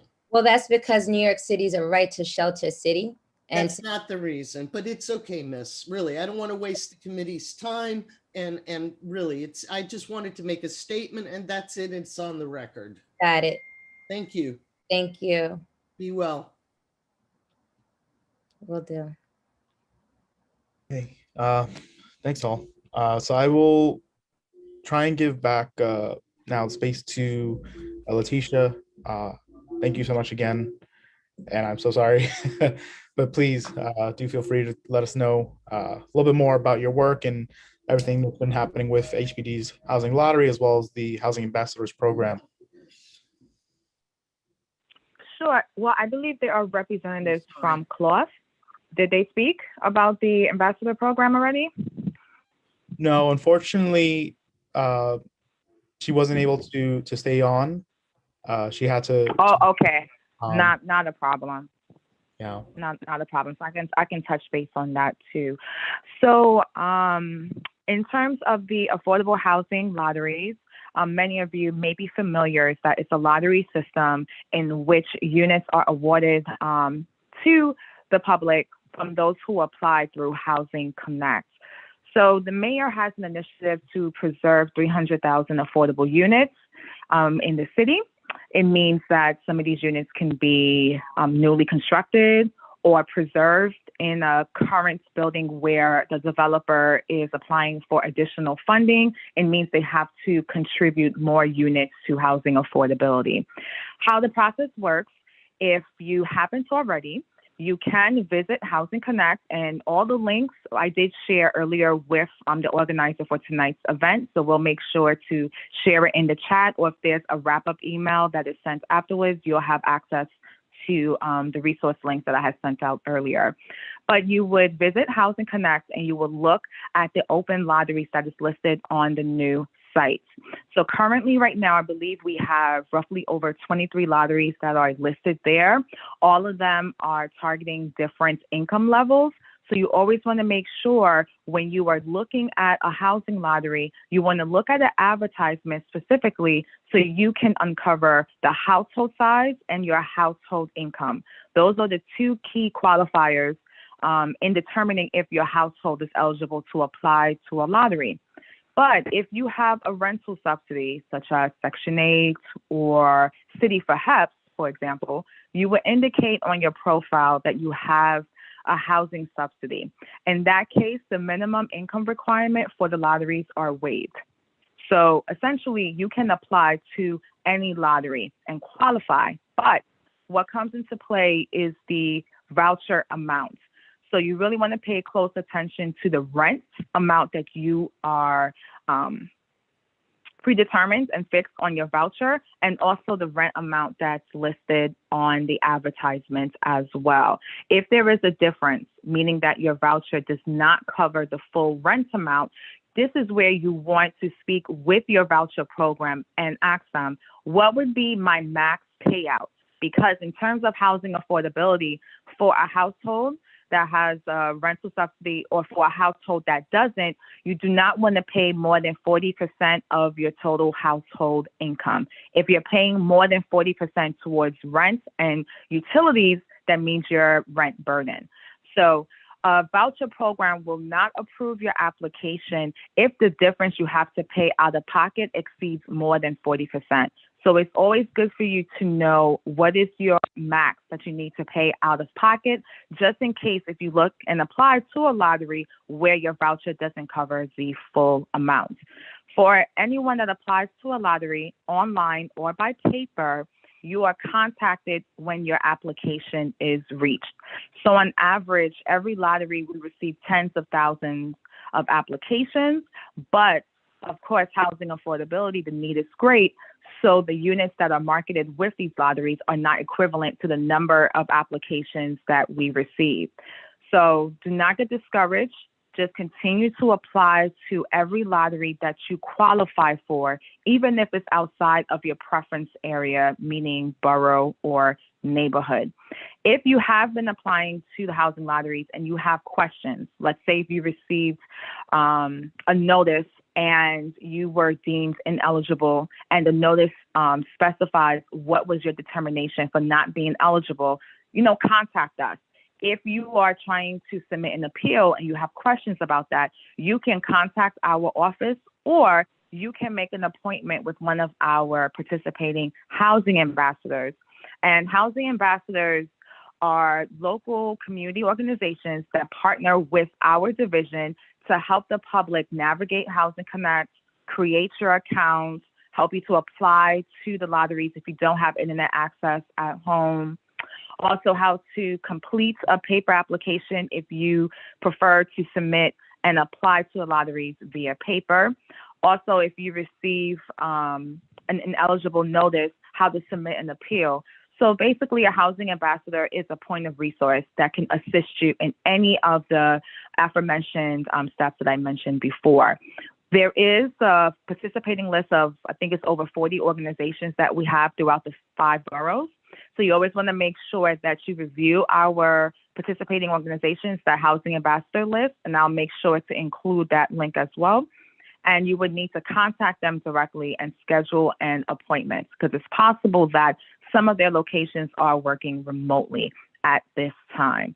But I will ask for Community Board 12 in the future, please keep our office informed of future meetings so we can give a full presentation specifically on Housing Connect and the housing lottery, and we can delve in deeper into those specifics at a later time. But in the case if anyone has any questions after tonight, please feel free. You can contact our office. Our hotline is 212-863-7990. That's 212-863-7990. Our team is working remotely, but if you leave a voice message, a team member will call you. You can always email us at nychousingconnect@hpd.nyc.gov. That's NYC Housing Connect at hpd.nyc.gov. Okay? But I do look forward to our team participating with you guys in the future. We can give a more in-depth presentation. So I apologize that I was having tech difficulties on my end. but I'm happy that I was able to just join you guys just to speak briefly about Housing Connect and the affordable housing lotteries. And if you have any questions after tonight, please don't hesitate to contact our team for assistance. Thank you, Letitia. So I guess I'll just start off quickly on my end. Does HPD happen to have a sort of listing that Washington Heights members as well as Inwood community members could refer to if there is any potential options that are coming up in the future specific to the neighborhood? The reason why that's a great question. I think if you're proposing towards like pipeline projects, our team wouldn't have that information as yet. That might be more so on a development level, which is a separate team from our team. So it's before a project gets to our team, the building has to be over 70% completed and ready to market on Housing Connect. So by the time the lease up process begins, the building is close to 100% completed. So in terms of those different bids and contracts that comes in, our team doesn't oversee that. The development team at our agency, HPD, or our sister agency, Housing Development Corporation, the development team would organize that first. But I would say this, due to the current lotteries that are listed on the site, you can search and filter lotteries by borough.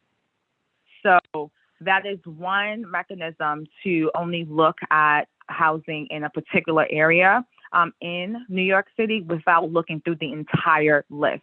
And those filters are on the homepage of the website. Thanks. So I completely understand that, there's kind of that collaboration that might be going on between, I guess, the different departments there. But is it possible to have that sort of, communication being had in the future? Because I know that, if HPD might know that there's properties that are kind of in the lineup, if it's possible to, at that very same point, 70%, if it's possible to get that out, to our community and perhaps, work alongside those housing ambassadors to individually just make sure that people know about them. I think it'd just be a lot more helpful. I was recently informed about a month back from our prior chair that there was a specific site that was posted online, but I'm not really sure that a lot of individuals in the community really knew about it. And so, of course, when you have that opportunity, especially the one that was shared with me, which was supposed to be for kind of like a low-income home ownership opportunity, it would be great to just, have a lot more individuals be able to apply. So in terms of that, again, I think it's a great point that you're raising. So for a development, if it is participating in the housing lotteries, there is a sign that is listed at the site, and they would have to contact the developer directly. And the developer would keep track of interest. And then the time that the building is marketed on Housing Connect, those specific individuals would be notified about that. So I get what you're saying, but there are different layers that come into play before a building is marketed on Housing Connect. There are certain things that have to be approved through DOB. There's certain things that have to be approved on the agency-wide level before it gets to us. So in terms of how we can better streamline so you can receive intel of these developments, this is something that our team really cannot answer, but it's a great question. So I'll definitely share it with our senior team and can circle back with you. Well, who would be the best person you could speak with about this? Yeah, thank you. Sure. No, that's a great question. And just to also ask, and this will be my last because I want to also make sure our fellow committee members are asking, with regards to the AMIs, can I ask how exactly the rates are being set within HPD? Because I think that sometimes there's kind of that concern that's been brought up where maybe the range might miss certain individuals, and so we're kind of just trying to figure that out. I think on our end, how these ranges can meet us before a lot of proposed housing might be coming to Inwood in the near future. No, that's a great question. So the area median income, HPD and HDC, we do not come up with those numbers. That is presented to us from a federal level, so it comes from HUD. So every year, HUD would post the area median income levels for our state and our city within the given year. So that information comes from a federal level, not a city level. Sorry, I don't mean what the number will be for, let's say 80% AMI. I mean, like when you're putting up. You're talking about the development. Well, it comes from the developer aspect. So it depends on the funding program that's participating with the development. Those key specifics are determined what area median income will be associated with a development at the funding stage. So let's say, for instance, if a development is partnering with 421A, right, for a tax like abatement of some sort. Those levels are determined from 421A standpoint. They will have that intervening meeting with the developer and go over that information in more specific details. So by the time that a development comes to our team, the AMIs are already prefixed. They're already predetermined.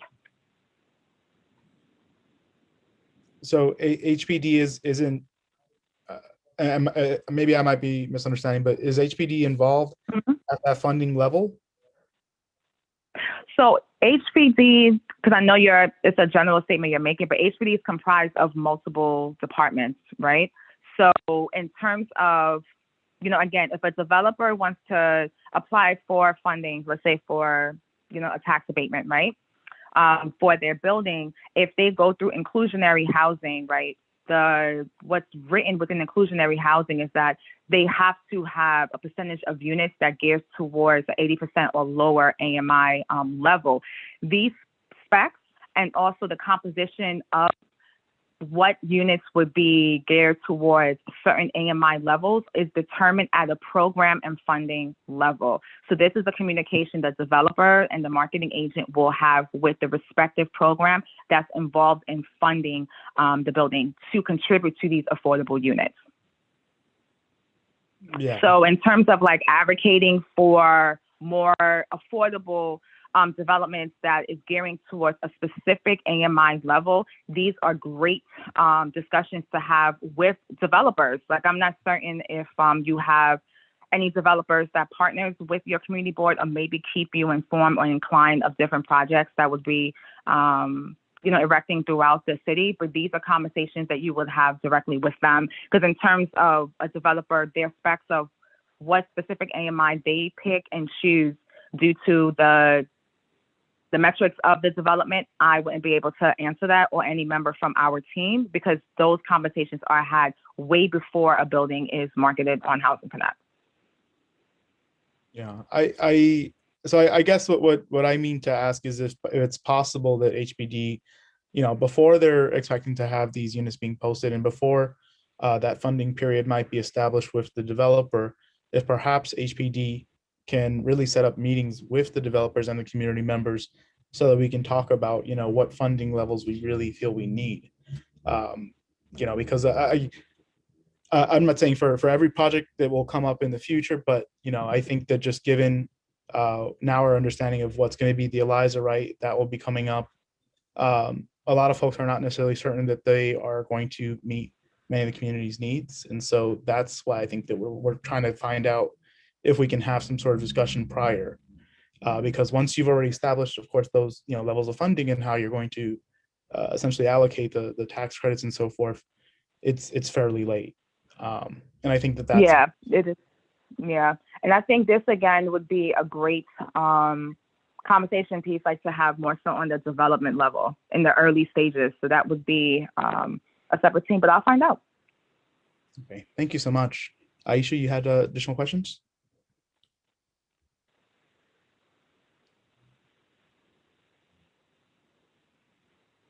Aisha, I think you're on mute still. I put the video on and not the audio. So first, I wanted to point out to the public and the committee So recently I've been doing like some financial planning and learned about the Financial Empowerment Center that the City of New York has. And interestingly enough, they have a feature where it helps people connect with Housing Connect, so that they're building their credit and cleaning up, whatever they need to do with their finances, and simultaneously applying for affordable housing and receiving supports in order to do so, hopefully effectively. I've spoken with one of the individuals there, which I was surprised. One of the representatives that I spoke to is from New York Legal Assistance Group, which is a organization in the city that I've worked with when I was working on issues with my son in the educational system, and found that their services were very comprehensive, thorough, compassionate. So I was pleased to know that they were doing that kind of effort. So I just wanted to point that out. Hopefully we can have them come and talk to us about how those services work and how people can benefit from them. But I wanted to ask, I know previously, maybe about a year ago, there was a report that came out that talked about discrimination that was found in the process where affordable housing, specifically Housing Connect, was concerned. What has been done to remedy that? How can we be sure that when people are applying, because I think part of the issue was like people have been in the system for years applying for these apartments, and somehow they get skipped over. And I know that there's a priority scale, which is going to be my next question, but I guess it could be one and the same. Where depending on whether you have a disability, your age, whether you've been in a fire, etc., you can be elevated on the list. But even that considered, there were people who were being cherry picked and given apartments. What's been done to remedy that, so we're sure that our residents are having an equitable opportunity in order to move into these apartments? So this great question, but I wanted to circle back to one thing. Keep in mind that on average, new lotteries are added to the site on a weekly basis. So as mentioned before, every lottery tailored towards different income levels. So at a given day, if you check the site and you do not see a lottery that is, within your household income and size, just regularly check the site. New lotteries are added to the site on a weekly basis. So there could be a project that is forthcoming that your household would qualify for. As mentioned before, applicant outreach for all lotteries on Housing Connect is conducted in log number order. So what that means is this: you have individuals who apply online and you have individuals who apply by paper. The paper applicants are data entered into Housing Connect, and then Housing Connect would randomly assign a log number.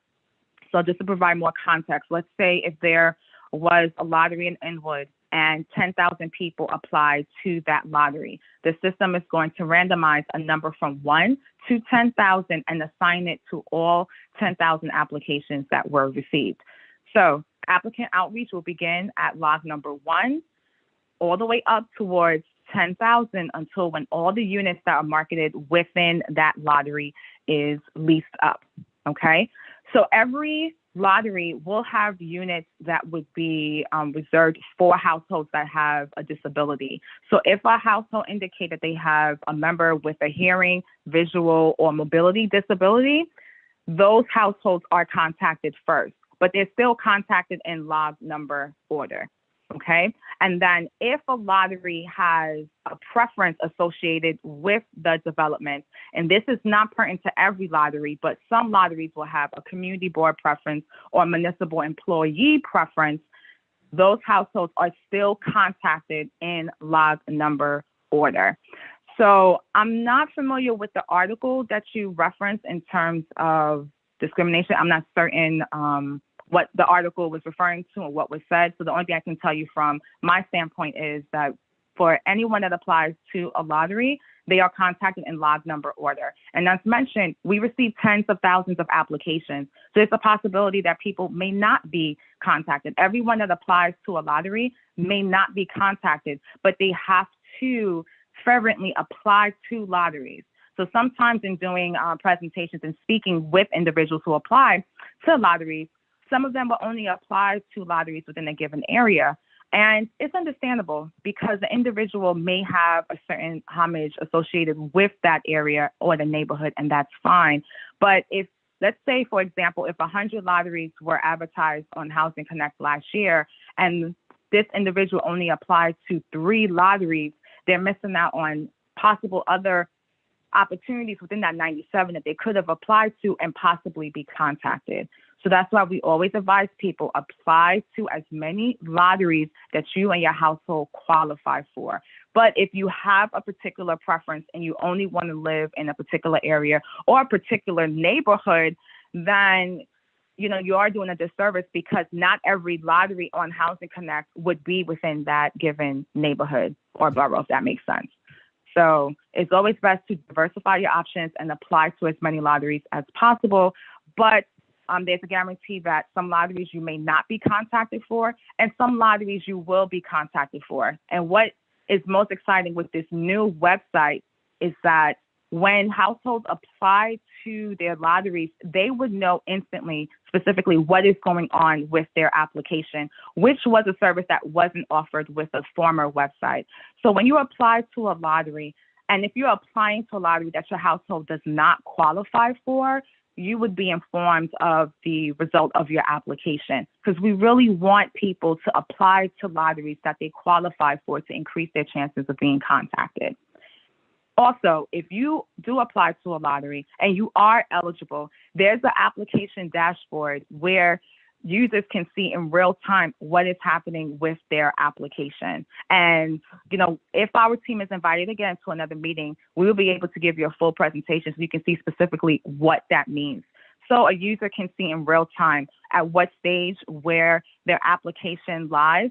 This new portable is a communication portal that users can have directly with the agency and also with the marketing agent that was hired to lease up the units in a development. And if an applicant feels they were discriminated against, they should absolutely contact our office and inform us so we can look into it.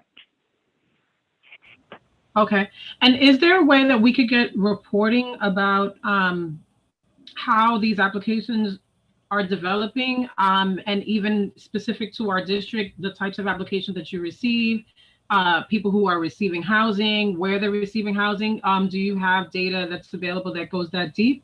And the reason why I'm asking is because I do a lot of advocacy for people on the ground, and I've seen an influx of people who are renting rooms, and for multiple reasons they are displaced. I've seen people who the primary tenant had COVID and died, and now they don't have succession rights to that apartment, and so they're being displaced.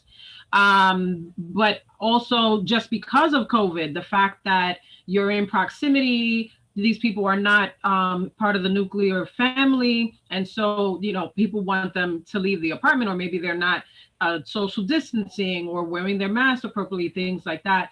So it's creating difficulties for people to remain housed. So is there an influx in the affordable housing applications that you're receiving? And I should have maybe asked the same question previously about the shelter. But we know what's going on with the shelter system pretty much. But yeah, I'm just curious what kind of data is available so that we can be on the pulse of what's happening. Okay, so that's a layered question. In terms of you receiving, data specifics of where applicants is applying from, I'm not certain if that information can be shared because that's sensitive information, right, with people's households. So I'm not certain. To be safe, I'll say this. If possible, can you email that question to me and then let me see if any data can be shared specifics, maybe in terms of, because I don't know. I'm not certain what would be the best way to answer your question, because I don't know if you're talking about all lotteries across the spectrum, if you're talking about lotteries in a specific area, because again, as mentioned, before, applications are received and not everyone who applies is contacted. So we just probably going to have to dissect and break down that question more in depth just to see what information we can provide for you. Okay. And will you, how do I get in touch with you? You can email one of the organizers and they can forward it to me. Okay. And then I'll definitely, and please, also provide your information, your contact information as well. And then let's see what information I can provide, and get for you. Okay. Thank you. Sure. Yeah. And I was just going to say, I just emailed you contact info. Okay. Does anyone else have additional questions from the committee? I don't believe I see Angel. We might have hopped off for a moment, but.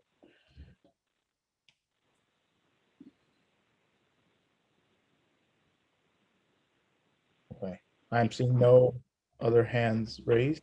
I see that Deborah asked in the queue, what happens if you turn it down to hold out for something better? I'm guessing if a lottery comes up and you don't want it, if you want something better or closer to your original request, what happens if you turn housing down? So with the housing lotteries, right, they're for different developments and also they're different projects. So if you forego an opportunity with one lottery, that means you are not interested in applying to that lottery, and you can share that with the marketing agent, and you would just have to wait until you're contacted. If you're contacted for a different lottery, you wouldn't be able to transfer that to a separate lottery, because remember, each lottery you're going to be assigned a different log number. So your application would only be reached only upon contact. Like if the marketing agent reached your log number, then you would be contacted. So if you forego one opportunity, is your choice. If you're not interested in that lottery, that means you will just wait to hear back for a different lottery. Mm-hmm. Yeah, and to Deborah's question, I think you can definitely apply to as many as you like. Yes, you can, only one time. So you want to make sure you're submitting an application once. Do not submit multiple applications to the same lottery. And what I mean is this: applying online and applying by paper. Some people do that. That is considered multiple applications you're submitting, and you will be disqualified for that. So you only should be applying one time, either online or by paper. And also, let me add this: if you do decide to apply by paper, your application must be postmarked on the deadline date or prior. So if possible, it is always best for you to apply online, because at least you will have direct access to know specifically what's going on with your application, versus a paper applicant. They would need to contact the marketing agent that's affiliated with the development, that's in charge of leasing up the affordable units, or you will have to contact our team or the HDC team, whichever agency is overseeing that lease up process for the lottery. So if you can, apply online. If you can't, it's understandable. But if you request a paper application, you would need to submit it on or before the deadline date. Any applications received after the deadline date is considered late. So I actually just had a question with respect to exactly what Aisha was just mentioning. If you are chosen for an apartment, and let's say you're supposed to fit into one of the, let's say 20 units that might be like a 1-bedroom for, let's say 2 people. If there's multiple units throughout that building, but for whatever reason the landlord wants to show you one specific unit, are you able to, during that visit, request to see other apartments that might fit that very same qualification that you fit under? So let's say it's another 1-bedroom in the building. So that's a great question. So keep in mind that by the time you are contacted, let's say if you're log number 1, right? And your household size, if you're a household of 2, you would only qualify for a studio or a 1-bedroom, because there's occupancy standards as well as income requirements as well. And all of that is listed on the advertisement. But if you is granted the opportunity to have a site visit and for you to see a unit, and if you ask the marketing agents, are there additional 1-bedrooms that's in the development, and for affordable, not the market rate units, because the market rate units, that's a separate process. That has nothing to do with the housing lotteries. You can inquire about it, but keep in mind that these developments are privately owned and managed. So if they have specific units that they want to show you, it could be, I'm not certain due to what's happening right now, if they have set reasons of showing a certain apartment. But if there are more in quantity, you have a right to ask to see if you can view and look at additional units. Just keep in mind that some of the units that will be kept closer, like on the ground floor, most of them would be reserved more so for households that have a disability. So just keep that in mind. Thank you. I actually wasn't even aware that was one of the, I guess, setups now with a lot of the buildings. That's enough.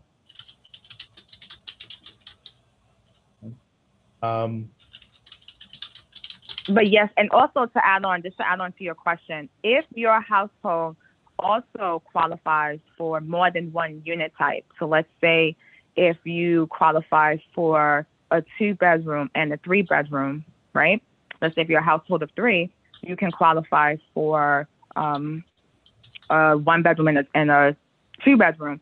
If you qualify for 2 units, you have a right to select and choose which unit you prefer, which unit type you prefer, if you meet the qualifications for both. And if anything else, differently happens within that situation, please make sure you alert our team.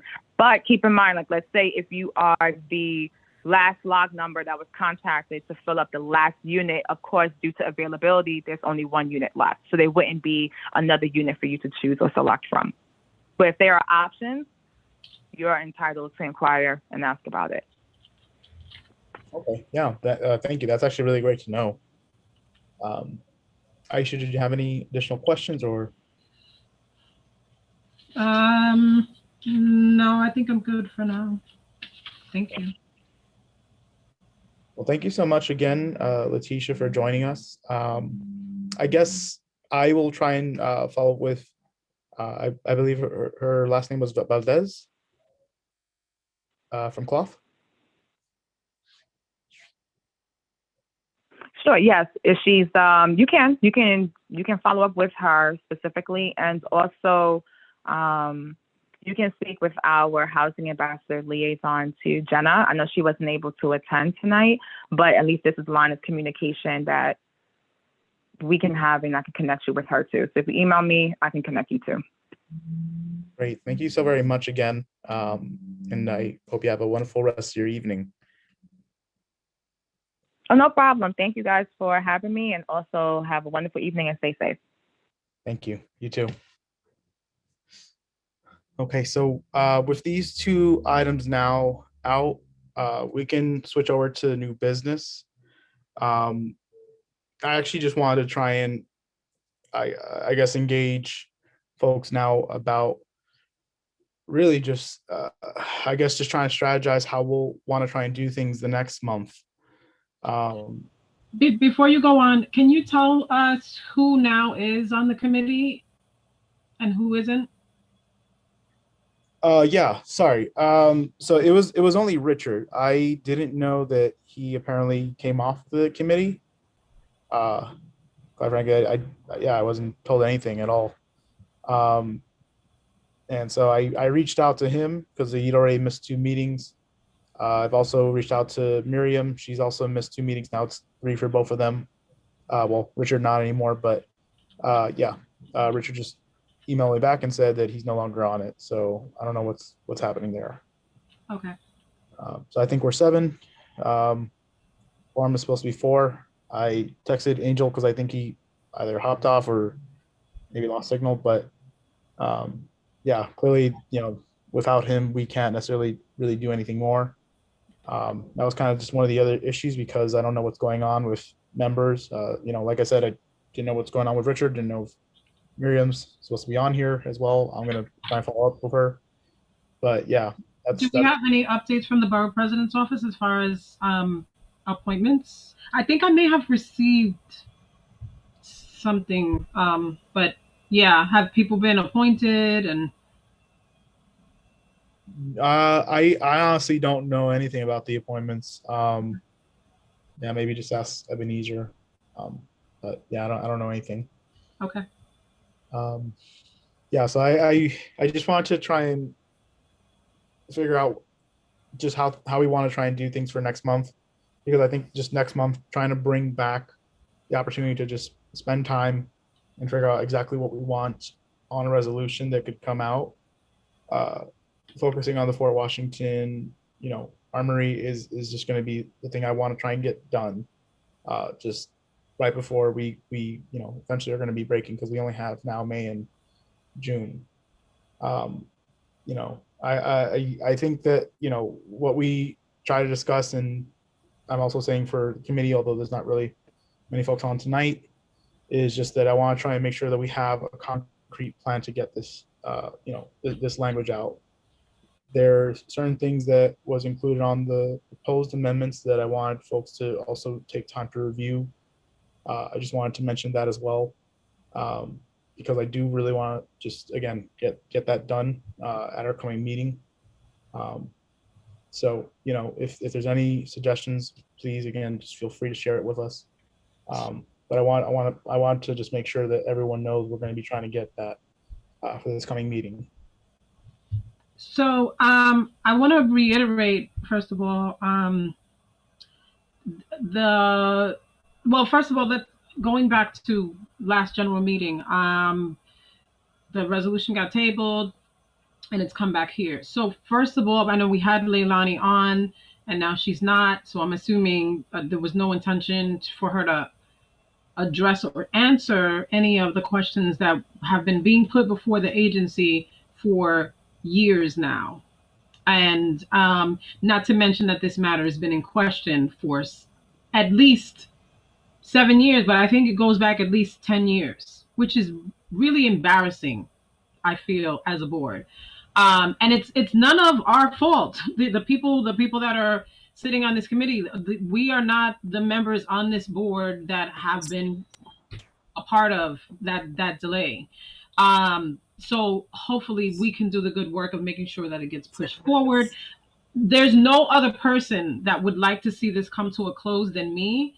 So it was not lightly that I insisted that it come back to committee, but I really feel that it's necessary that we do it right, finally.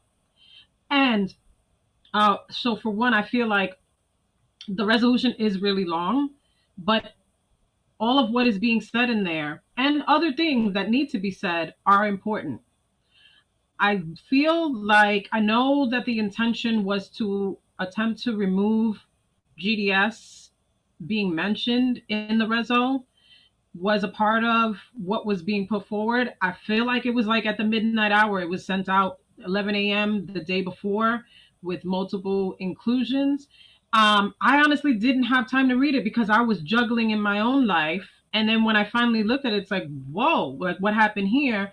And so that's why I insisted that it come back to committee, because it does not give the public or the members a fair opportunity to review what the changes have been, weigh in on them, make additional suggestions, etc. And I feel like some of us were remiss in the previous meeting in making a suggestion and deliberating about where this resolution was going to go, how it was going to manifest going into the general meeting. So that being said, how can we, with good conscience, remove the primary entity which is attached to the primary person that has been waving the flag about this issue for a decade? And he's been waving the flag. The reason why I got in the fray of this is because he was being ignored before I was even appointed as a board member. I became a board member, and I remembered this man that was waving his hat at a meeting that I went to, and I had been in the building seeing how empty it was. It was literally like crickets in the building, which is not a good use in a community that like ours that needs this kind of resource. And so I reached out to him to get more, and like, what's going on here? I know you've been going to the meetings, and I got more information. And that was the beginning of me looking into it to see that the claims that he had already been making were valid. And here we are so many years later. Some of us on this committee have looked at that information.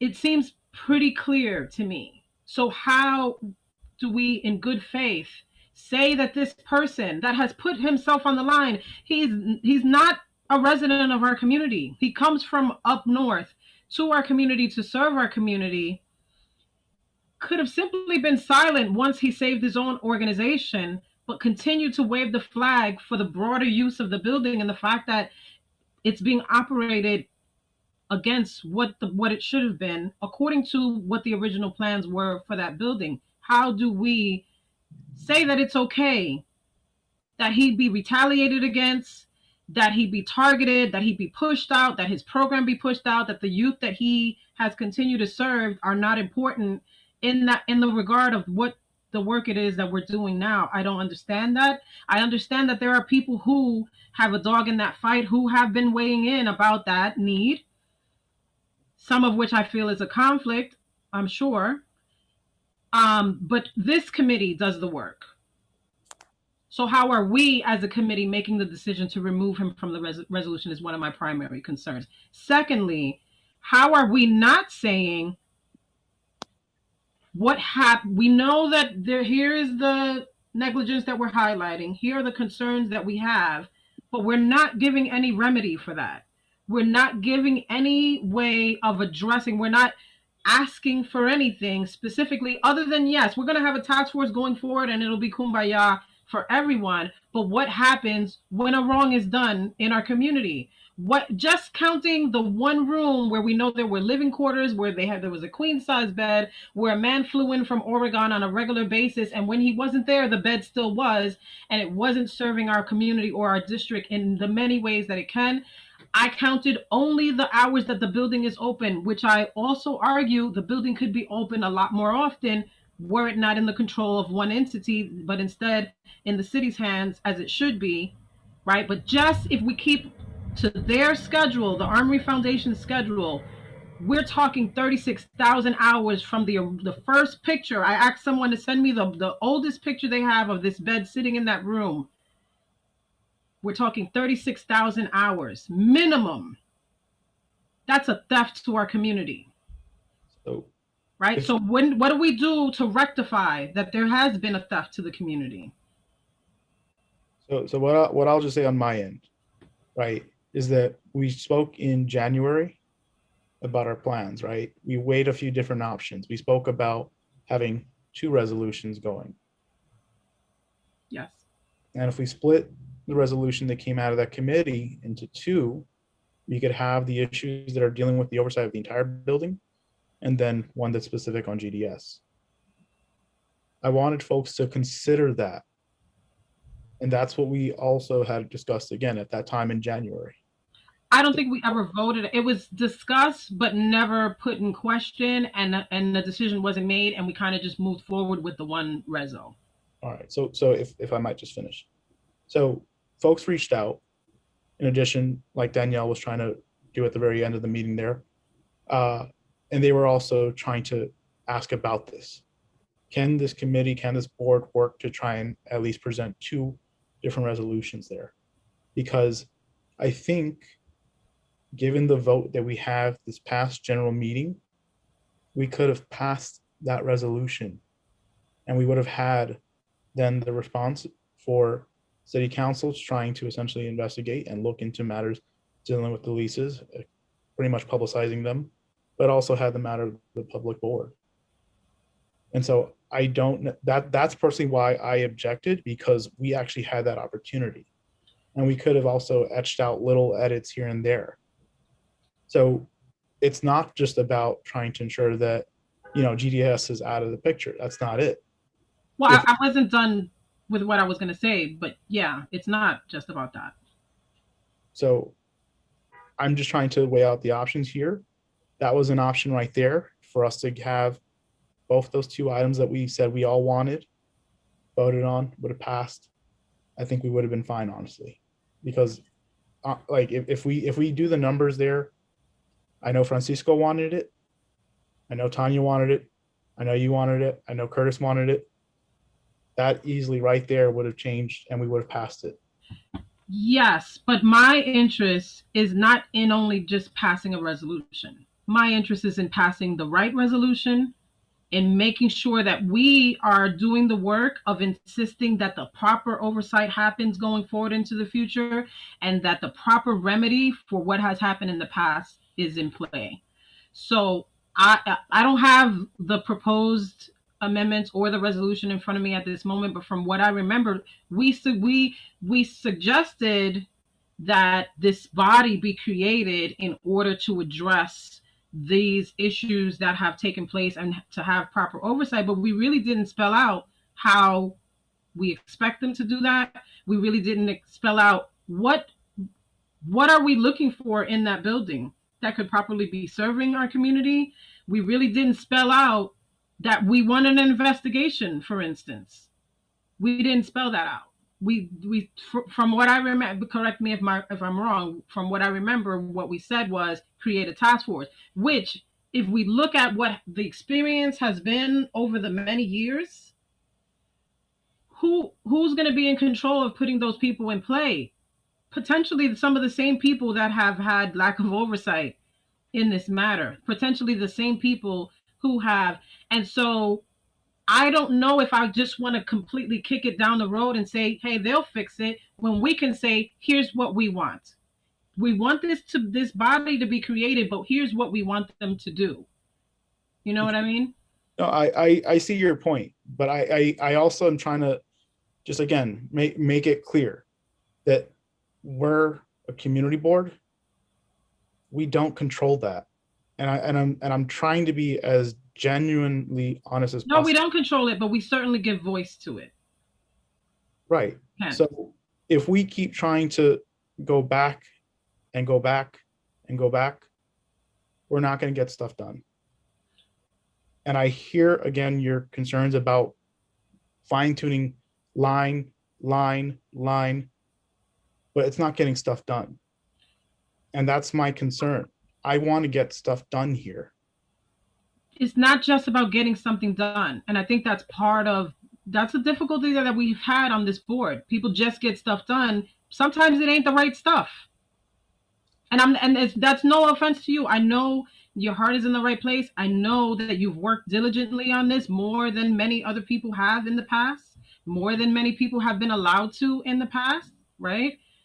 But it's not just getting stuff done. It's putting the right ask forward and not leaving a gaping hole for people to just jump through and do whatever again to our community. But Aisha, if it passed in our committee and you voted for it. No, I didn't vote for the proposed changes. Yes, and no matter what. Okay, so it came back. Here's the deal.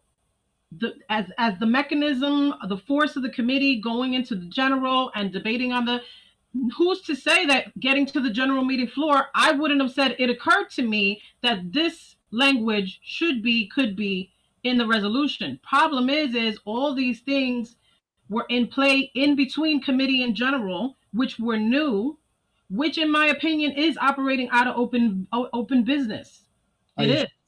In my opinion. And actually, not just in my opinion at this point, our board voted to send it back based on those arguments. So it's not just about me.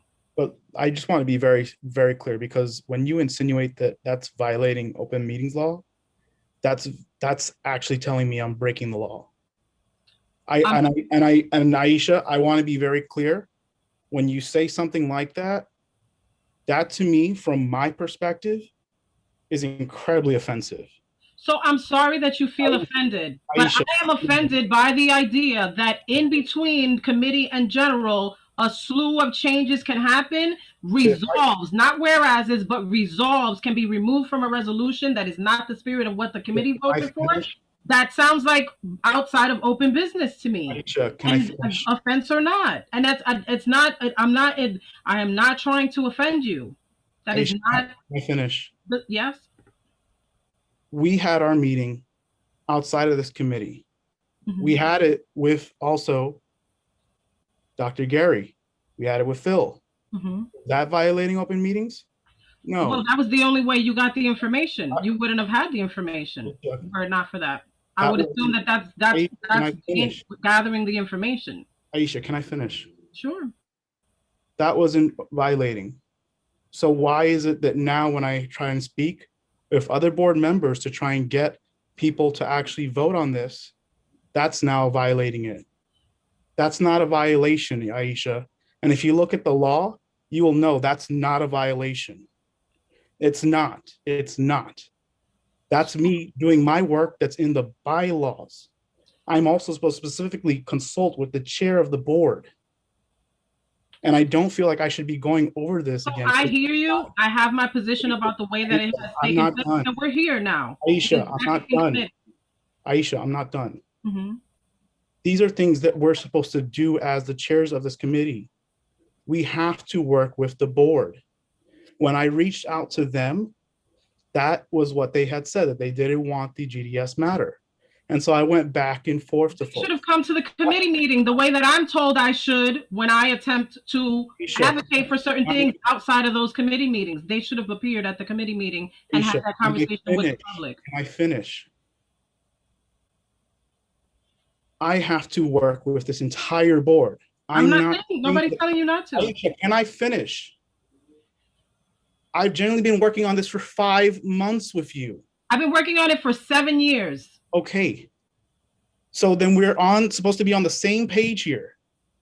But you just want to ram through this. And I'm not sorry. Ramming through anything. I'm actually being very detail oriented to make sure. I haven't gotten something done. Do you know what that means to a lot of people that want to leave the board because of this? And we still haven't been willing to address the fact that Bianca got so pissed off at one point.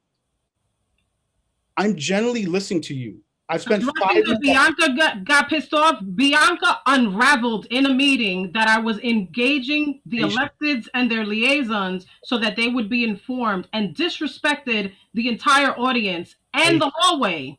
Aisha. So Aisha. Address it if you may. That's my position. Aisha. It was attempted to. I could have filed a grievance for the way I was treated in that meeting. I did not.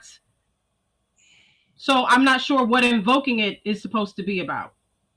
Aisha, we need to actually do something. I've spent 5 out of the 10 meetings. We can do something, but we should do something respecting the committee's work, respecting the public's right for light to be on what the movements are in regards to the business. No one's trying to stop. And respecting the needs of the community and what the outcomes should and can be. Aisha, no one's trying to stop that. Okay. No one's trying to stop that. So then we're on the same page.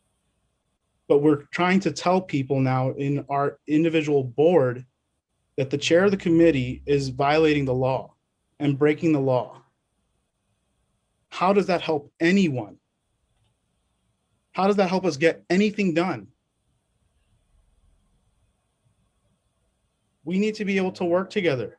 And if you had these opinions, then that's the reason why I did not actually motion to get the amendments passed. I opened it up for that conversation to actually happen.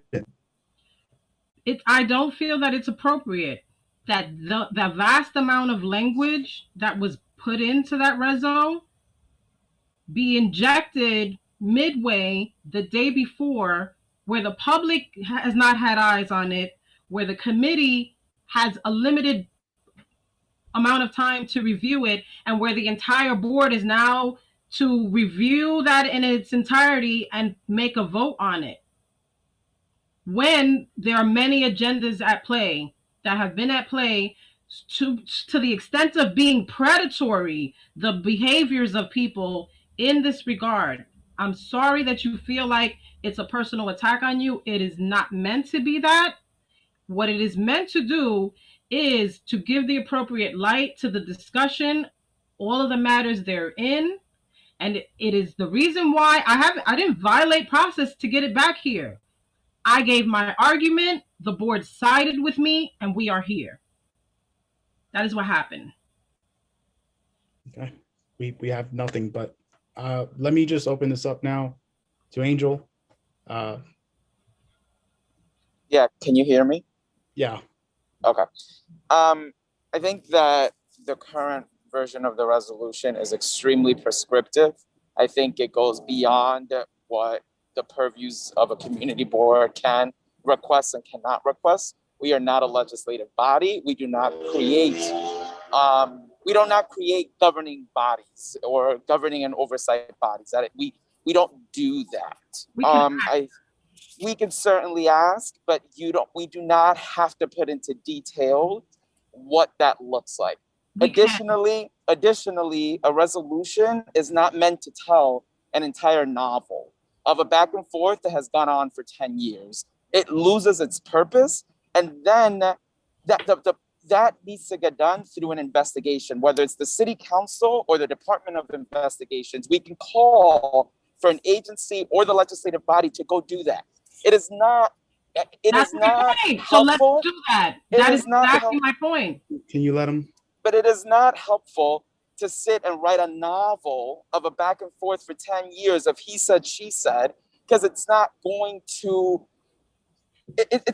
go anywhere. It's not helpful. We can create a list of allegations that we know about. Allegation 1, the GDS case. Allegation 2, the fact that, no. But why this resolution goes on for 4, 5, 6 pages is unnecessary. We do not have to go into those nitty-gritty details because that's what a proper investigation is for. And we call upon city agencies with investigators to go in and conduct such investigation.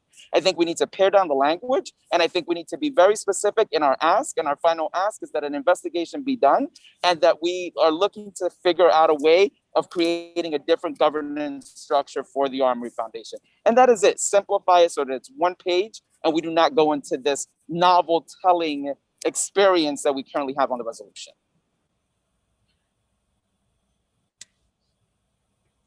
Thanks, Angel. Jay, do you have questions, thoughts? Yeah, I actually do. I haven't really been following this because I usually attend health committee meetings at the same time. But to my recollection, in January of 2019, the board passed a resolution saying they thought it would be a good thing if the Armory renewed the lease. And clearly the Armory did not think it was a good thing. But I don't quite understand why there's a possibility or a need for us to go beyond that, since GDS is currently suing the Department of Homeless Services, and all this will be adjudicated in the courts. Similarly, last fall, the board refused to intervene in a liquor license dispute because the matter was being adjudicated in the courts, and we thought that was a more appropriate venue for the matter to be discussed. So I understand there are many questions about the functioning of the Armory, but I don't understand why the license or the lease of GDS, which actually isn't funded by either state or city money, should be part of the question in any way, shape, or form. I do understand how this will be adjudicated in the courts. So, Ariel, could you maybe elucidate for me? Sorry, elucidate the point. So, in terms of my lack of understanding on this question. Yes, so I think that this entire committee has been specifically focused on accountability for this resolution. I think that there's also, however, the issue of GDS. Of course, I'm not saying that GDS is separate from talking about accountability, but there's also that very instance where we're talking about a very particular organization. Some of the members have expressed that they don't necessarily feel it should have what's dealing with an entire building going alongside a particular organization on the very same resolution. That's all that I've been trying to express. That's all that the committee in January also spoke of. And that's kind of the issue here. So I wanted to speak to some of what you were saying, Jay. So the Armory does not have the authority to evict or decide whether any entity is in that building, which is part of the issue. That's what they've been doing for more than a decade, possibly 2 decades from what the information is that we're looking at. And that's the issue, right? And in fact, isn't that a question for the courts to decide? I was going to get to the next point, which is that GDS is not suing the Department of Homeless Services. So that's also not true. There's a lot of confusion amongst board members about what actually is happening, which is part of the reason why it needs to be delineated so people can understand what the issue actually is, right? There's a lot of misinformation that's being spread in that regard. What GDS has actually done is highlighted not even the issue with the Department of Homeless Services, but the issue of the Armory Foundation taking in revenue in a building that they're not entitled to rent or lease space, raising monies from entities like VH1, H&M, etc., and then possibly allegedly not paying their due taxes on that revenue, which is not even a part of their business model as a nonprofit. So that has nothing to do with whether GDS has been evicted. So I just want to clarify those points. And as far as the liquor license, I was confused about what you were saying about that. I don't know. You said something about liquor license and court. I'm not really sure what you're referring to. See, but this is the point that I was trying to make. We as a community board and a committee, we're not investigators. Yeah, we may have ideas of bad things and nefarious things that are happening there, but we're not investigators, which is the reason why we can't document this kind of stuff in a version of a resolution, because saying that we did some kind of investigation to figure this out. We can call on a city agency to conduct an investigation, but we ourselves are not investigators. We don't have that authority. So I was going to get to that because I was actually raising my hand to respond to you earlier. I feel like people are confused about what our authority is. No, we're not investigators, right? No, we don't have the power to make decisions. But clearly, if we witness truths in our community, I feel like what we are is most certainly a watchdog for the community. I feel like what we are most certainly is our advocates for the community. Most certainly, we engage with agencies and elected officials about our thoughts and feelings about how we can appropriately represent the people of our community. And so, in absence of appropriate response from electeds, there has been investigations that have been done, primarily by me, mind you, right? And other members of the community who have this issue at heart for the benefit of the community. We've witnessed many things, including me personally witnessing the bed sitting in the room in the Armory, including a man walking around in his slippers and robe in the Armory with his own personal key to a bathroom that was privatized for his use while he lives in the apartment in the Armory. I've witnessed that. So if you want to call that an investigation, call it what you may, but that's the truth of what happened. And we have the pictures to show that. We have the agency on record admitting that they knew that.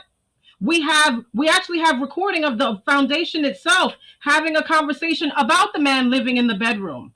So in absence of our elected officials and the agency doing the right thing, who's going to do the right thing? Can it not be the community board? Why shouldn't it be?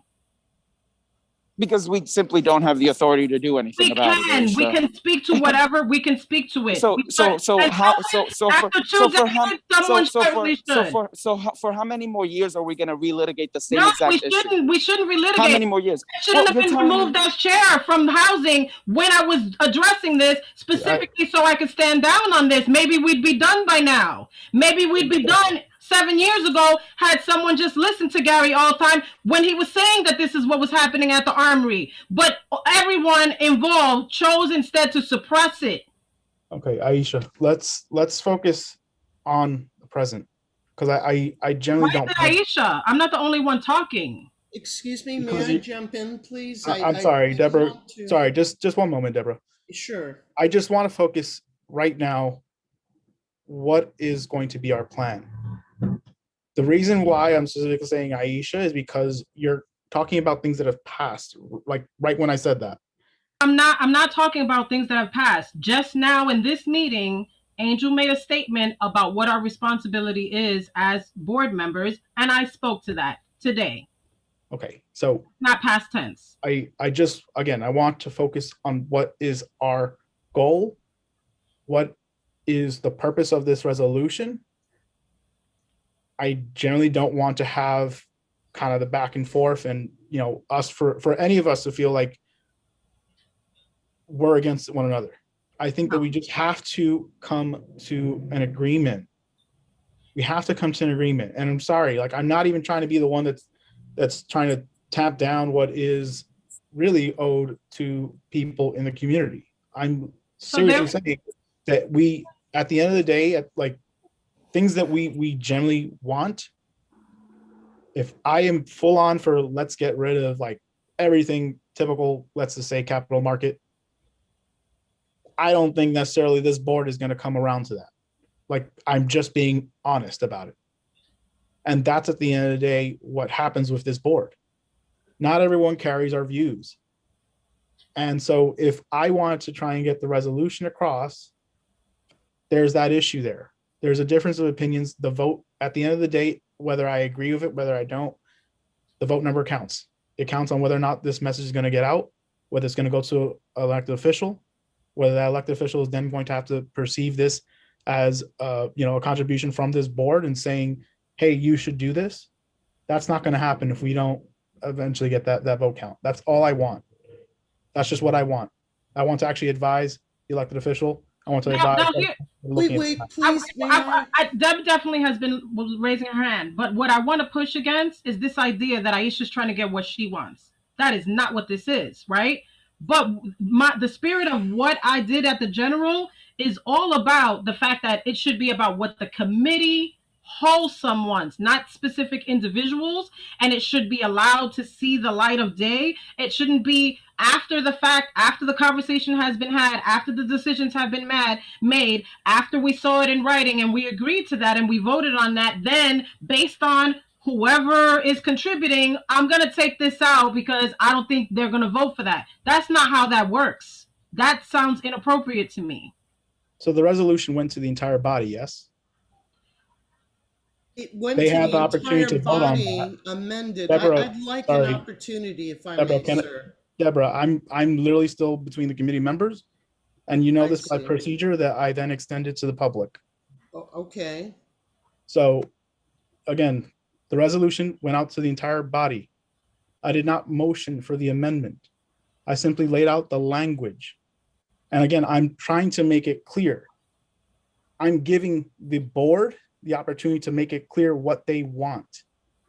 It came out of this committee. The resolution was voted on unanimously. Yeah, but right? that should happen on the floor. It really should happen on the floor. It did. In the light of public. That's literally what it did. No, there's all these conversations that have been being had behind the scenes, including what the language is going to look like. The resolution was there.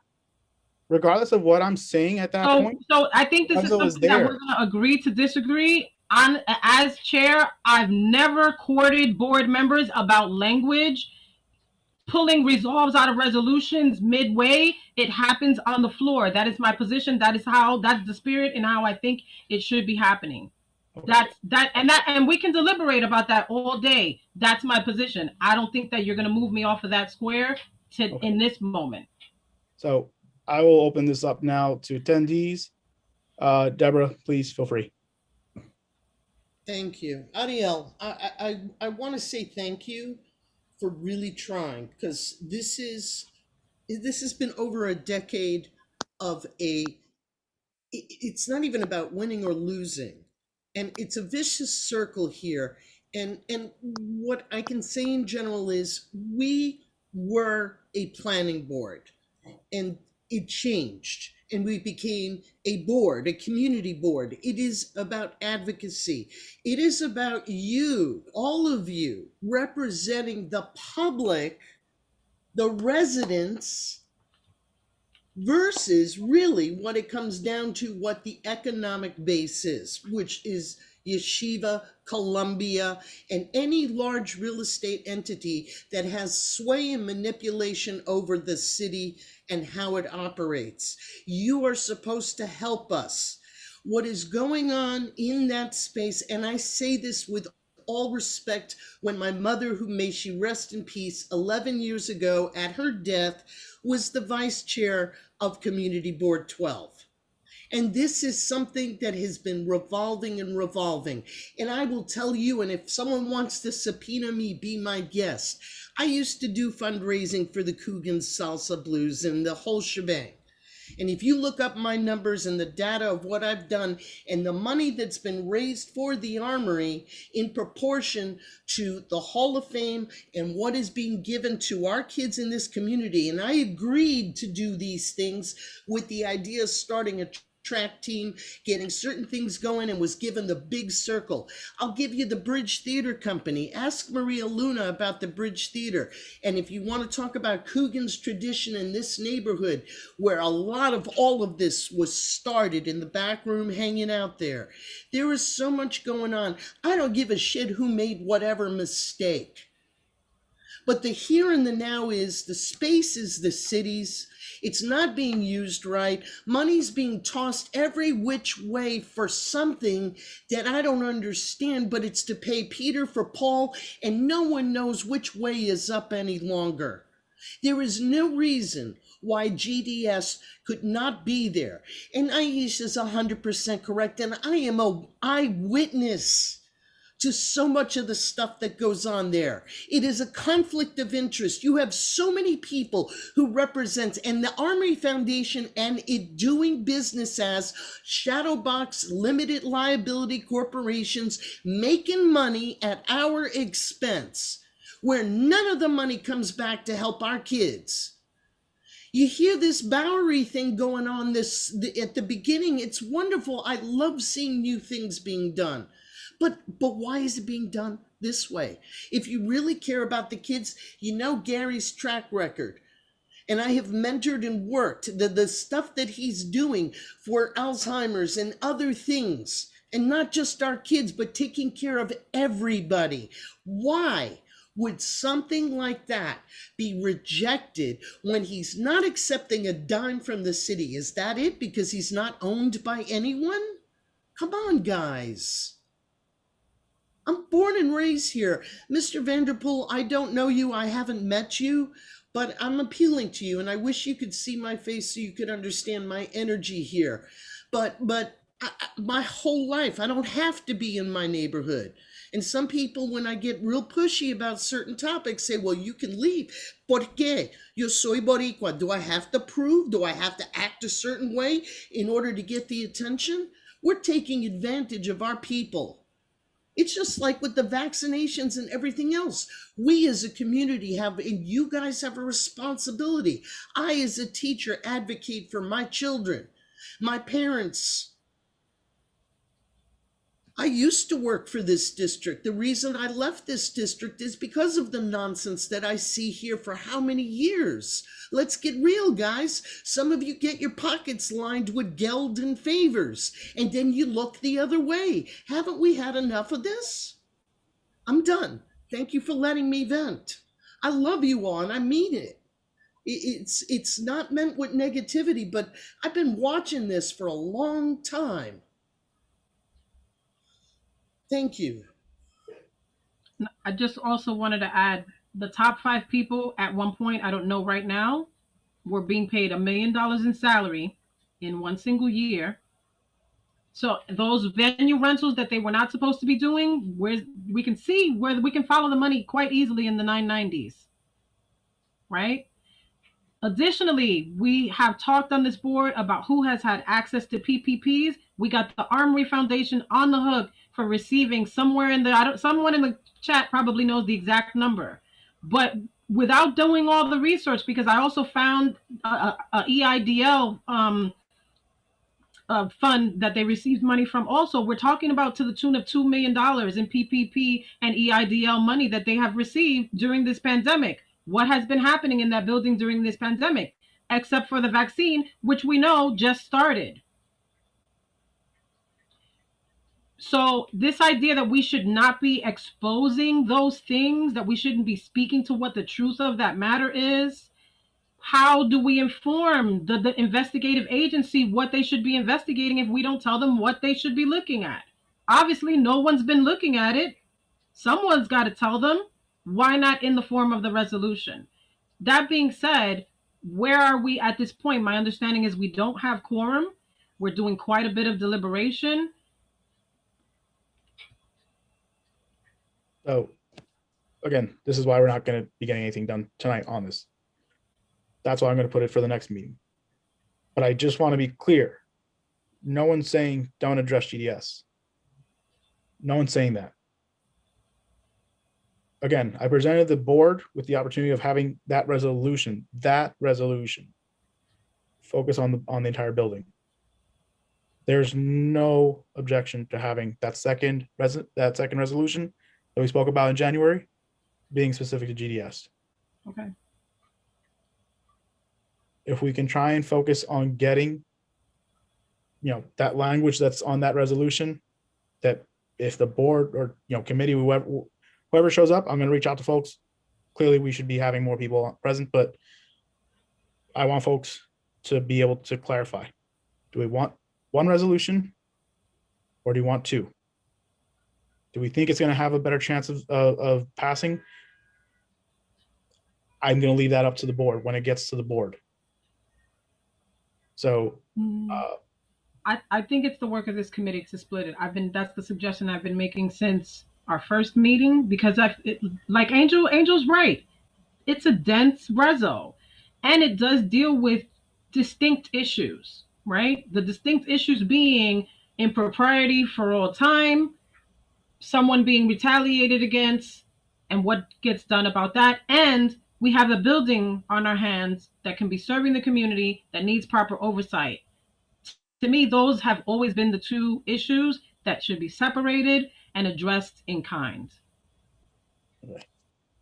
So with that being said, Ariel, can I jump in here for a minute? Yeah, because I've been invoked in the chat and I've been invoked from the floor. Now I've been sitting on this board, let's say 18 months, is that fair? And we've discussed this matter for a while. And I'm not licensed as an attorney. I do have a law degree. And I do feel, yes, that there's been a retaliatory eviction, one, and I believe that the Armory Foundation has exceeded their license.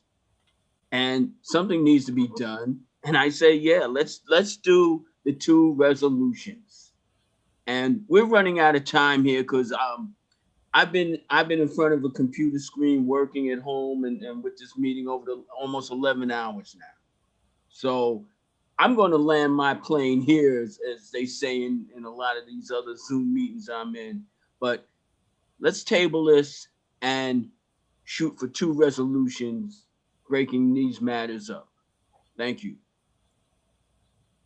For the record, Deb in the comments has asked that the attachment regarding the PPP and the other financials be attached to the minutes.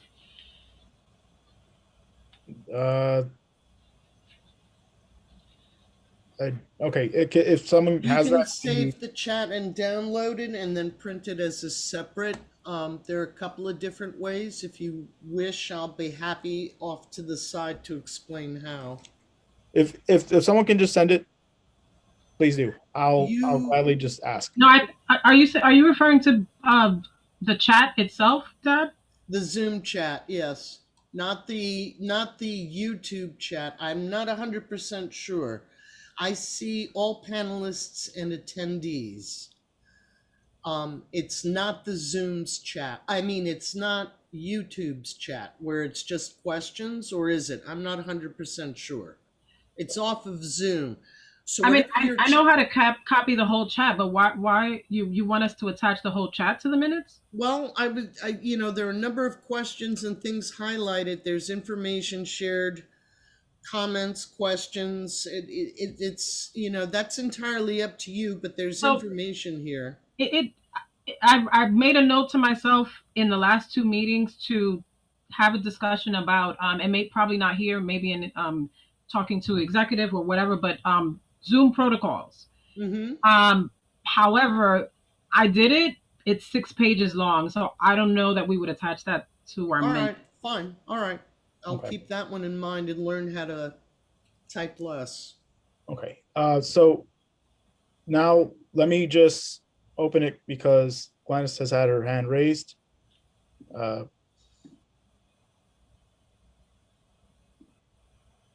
Gladys. Hi, can you hear me? Yep. Thanks, Ariel, for allowing me to speak. So I wanted to just say a couple of things. I've been on the call all night. For those who don't know, I'm a CB12 member, and I'm also Chief Administrative Officer at the Armory Foundation. I would say that, hearing the discussion about the Armory, my only concern is that things are being said and presented as truths, and they're not. So I would just ask the committee that if you are going to write down any information in your resolution regarding the Armory, that you make sure that it's backed up. Aisha, the information you said about the PPP is completely inaccurate. It's on their website. I'm sorry? It's on their website. That's the only way we would know. Whose website? The reporting of the PPP loans. It's on Facebook right now. I'm not sure what website you're referring to. Okay. But even if, I think that the bigger point here is that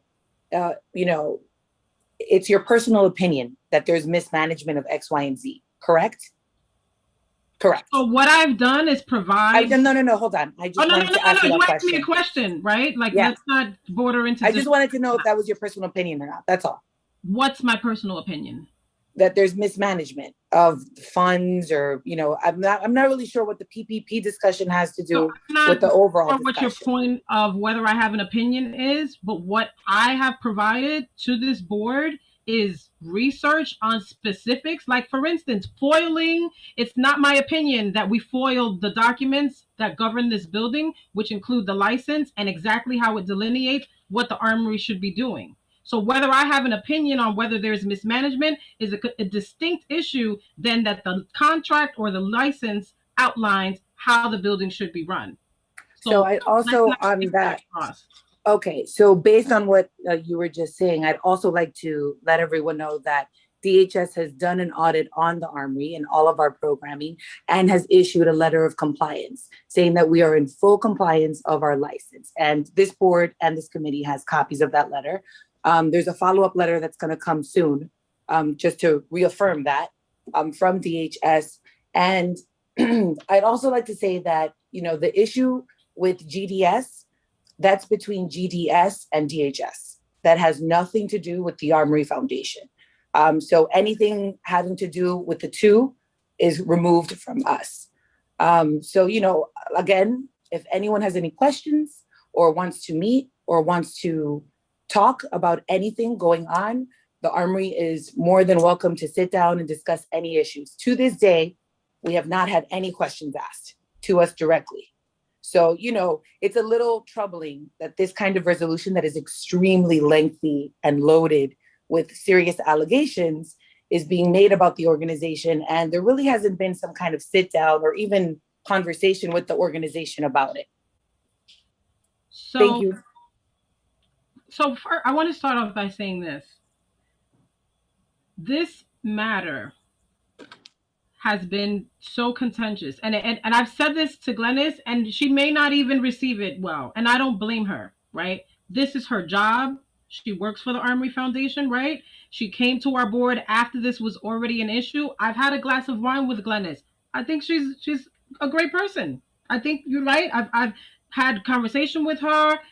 Her spirit, I appreciate. However, this issue has pitted board members against each other. I have been a part of that. I've been attacked because of that. My leadership has been affected on this board because of that, right? That being said, anything that has been said here has been open for discussion. The agency has refused to appear on numerous occasions. The agency, for years, we have passed multiple resolutions which they have ignored and still not answered those questions. The agency has admitted to some of the impropriety, even in meetings and in writing. The borough president was a part of insisting that they show up to answer those questions. There's conversations that I've had behind the scenes, which I don't put on record because I know and I respect how they happen off the record. And the intention has been to bring them onto the record via this board, which I am a member of. And Armory Foundation has appeared and said various things in committee, which we have video of, and those things have been spoken to and included in the reso. And there's been multiple meetings, which are open meetings that have been public notice have been given, and the Armory Foundation has been aware. And that was an opportunity as well to show up and speak to any claims that have been made. There is also information that supports a lot of what has been said. Now, what you've heard deliberated here is how much of it should be in the resolution versus not. I lean in the direction of putting and backing up as much as possible in the reso. Some other people may disagree, but there are certainly things and evidence that exists about many things. And what is also in the fray and in discussion is whether the agency has been proper in determining that you've been in compliance when the actual license says differently. That's what I have to say about that. If I might just also mention, Glennis, I try to hear what you're saying, but I just want to be clear. We've invited now both, well, really what was Rita, who then said you would go in her stead to the February meeting. You were present. So you were at a meeting. You were invited to that meeting. You also came with Alberto. Saying that, you want us to visit the site to see your services, I don't think it answers any questions that we've posed. So again, I'm trying to be very clear. This is not about specifically just the services. This is about the space. I at least have been very clear. It's about the space to me.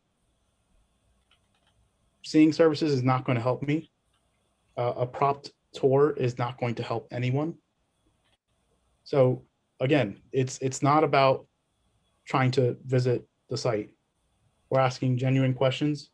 We've asked for demographic information, right? 2 years ago. That wasn't provided. You said you would give it to us. That never happened. So if, quite frankly, you've already shown that you're not willing to actually work with us. I'm sorry, what was it that you asked for that wasn't provided? Demographic information. And that's still on the recording. I can go back. Oh yeah, you said you were going to send me a list of questions with everything that you wanted, and we never got the questions. That was actually asked when I was chair as well. When I was in 2019, you're saying that I said I was going to send. No, I mean at the last meeting in February. Remember, we were having a discussion about our programming and demographics, and then the discussion finished with me saying, "Send me all of your questions, no problem. Tell me exactly what you need to know." No, and I have yet to receive an email. That was posted honey. So Glennis, I also asked questions about the number of track meets that are hosted for New York City students versus outside of New York City students. And do we have that data today? I like I said, I had asked you to send me an email with all of the questions so that I can get them back to you. So you're not working in fidelity. That's the problem. Like you're not coming at us in good faith here. We're asking you questions and the runaround I don't and the know. runaround. No, Glennis, listen. There's no runaround. Yes, there is. Because we keep asking for these things, and now your response is, well, you didn't put it in writing and send it to me in writing. Like, we're not that's fools what here. we had agreed to. It I'm sorry has if- been in writing. This is a back and forth that's been going on. It's the runaround. It's the Deborah, runaround, sorry. the continuous runaround. Because of the lack of cooperation, obstruction, Deborah. and Deborah, obliteration of facts. you have to wait till you're called on. I'm sorry, man. I'm sorry. But I just want to be clear here.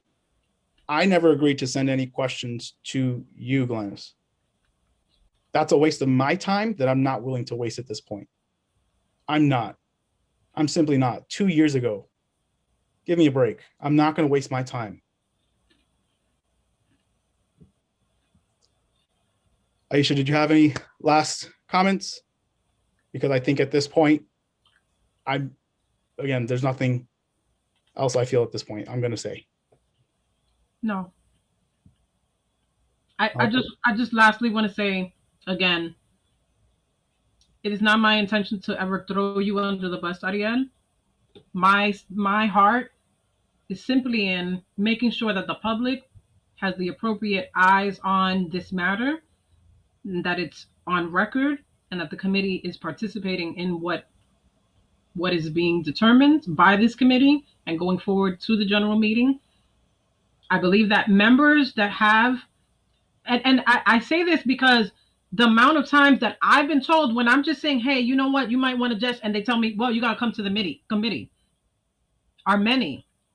And so I respect the effort that you're doing in attempting to engage board members. I understand I completely respect the need to work with all board members, but it's an inequity in what happens on this board. When many others are told, no, you can't do that, you have to go to the committee. Those people who have an interest in the outcome, and I understand that you want to bring something that is going to go through to a finalized vote. I get that part, but these people should be appearing, presenting their arguments for all of us to have a community discussion. It's a community board. All right. So I just wanted to add one thing for the record. Yeah. So I was the one who did the meeting minutes for our meeting this past month. And Glennis, I explicitly wrote down that after I asked the questions about the track, the meets that are happening, your response was, and this was in the recording, we have this in the recording, and I wrote it down in the meeting minutes, that you would get that information to us by the end of the week. That was your promise to me and to this committee when you presented in March. That I want to put that for the record. We can go back to the meeting minutes and the recording from this past month's meeting. Okay, we can send the information. That's fine. And if FYI, if anyone wants to go on our Armory Track website, you can see all of our track meets. Our calendar is open for all of the years going back to, I think, 2012. And it shows all of the schools that participate and all of the teams and all of that information. But I'm happy to send it to you in an email for the record.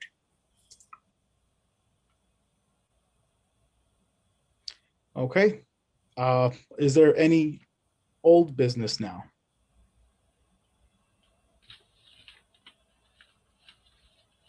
I'm sorry, Deborah, did you raise your hand now or was that? No, I didn't put my hand down. I'm good. Okay. Thank you. Thank you all. Aisha, Angel, do you have any old business? I'm just seeing your hands. New, Wanna be sure I'm fair. new business. Sorry about the hand. Okay. Crenshaw, do you also have? Oh, Gary. Oh, I'm sorry. Wait, I'm only seeing one hand. Gary, sorry, do you have your? Yeah, Gary wanted to talk.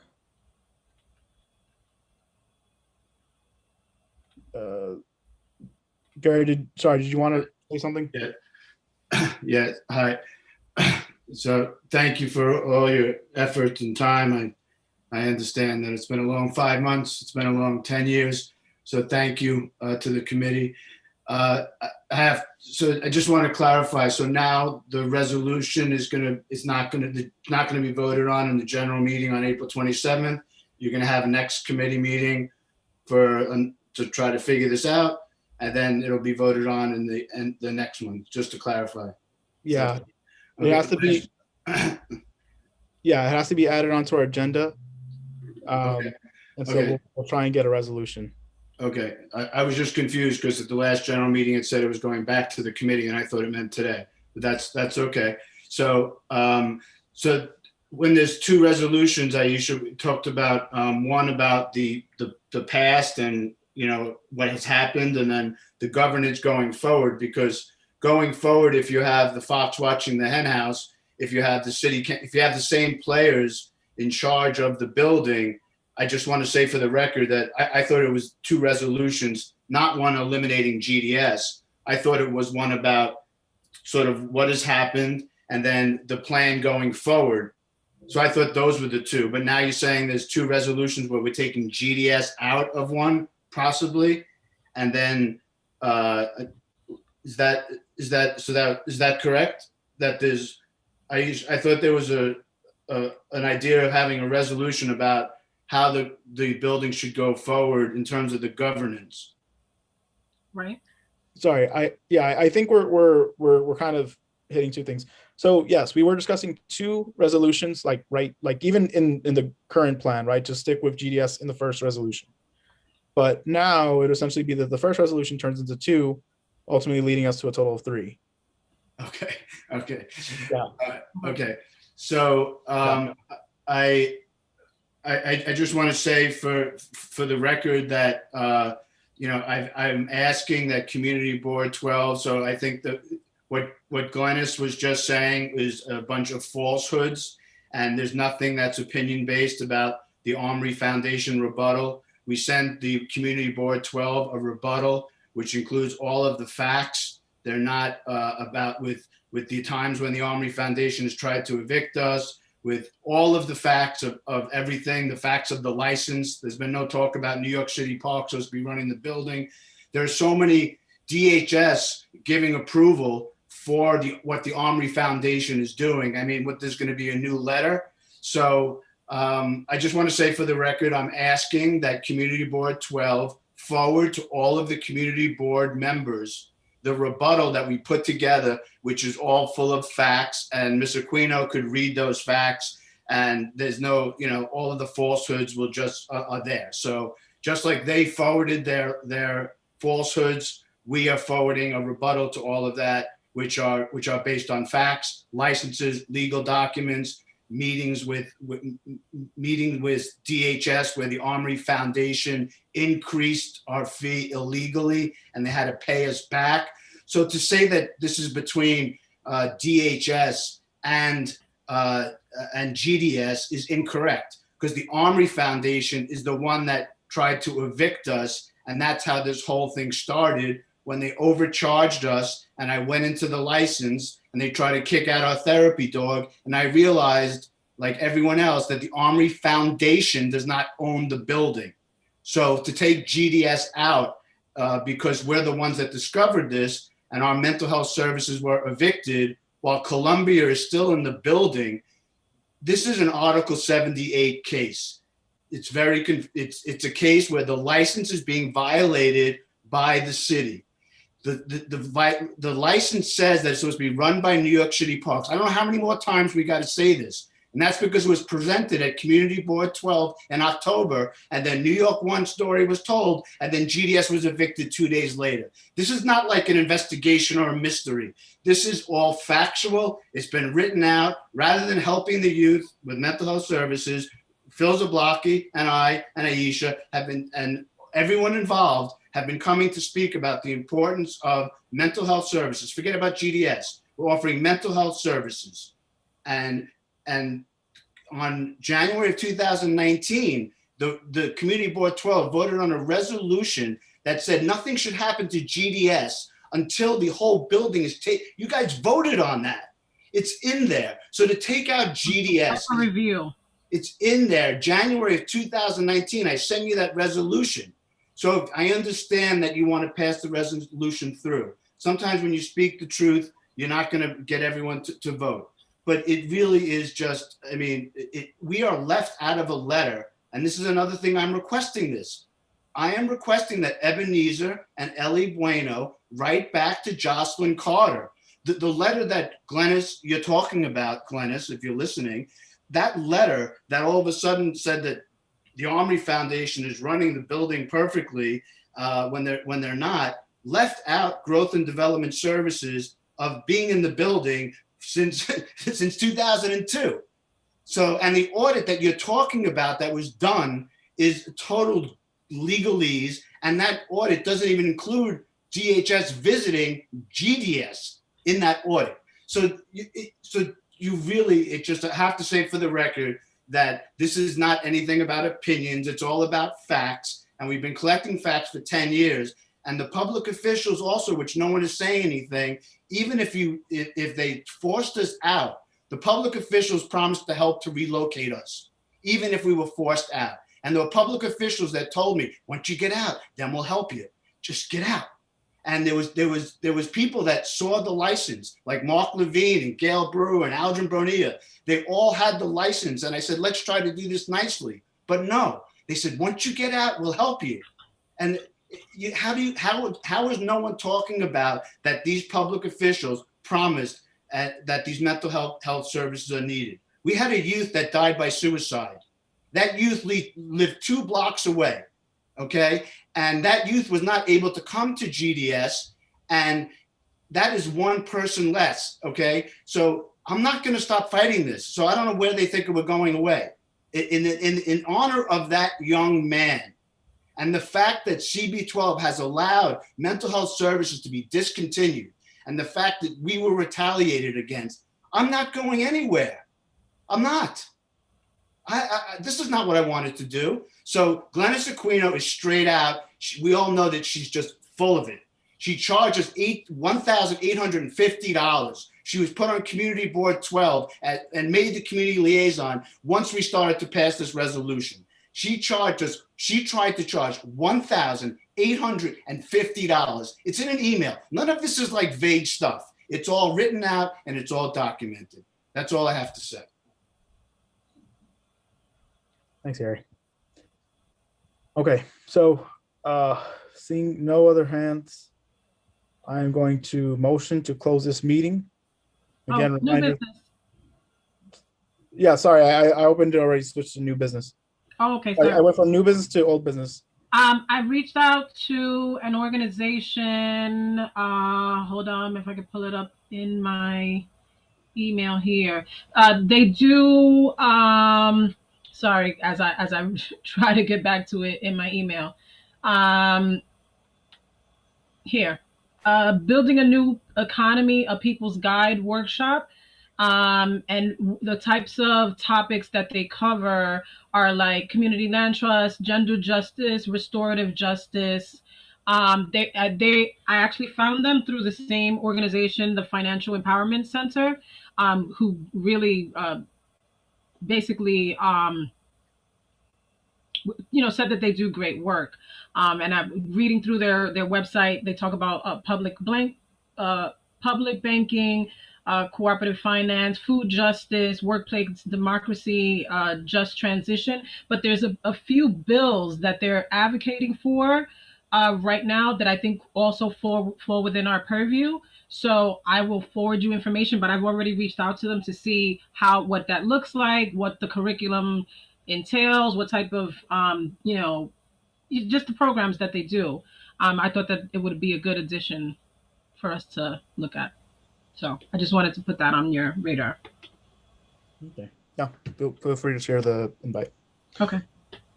Okay.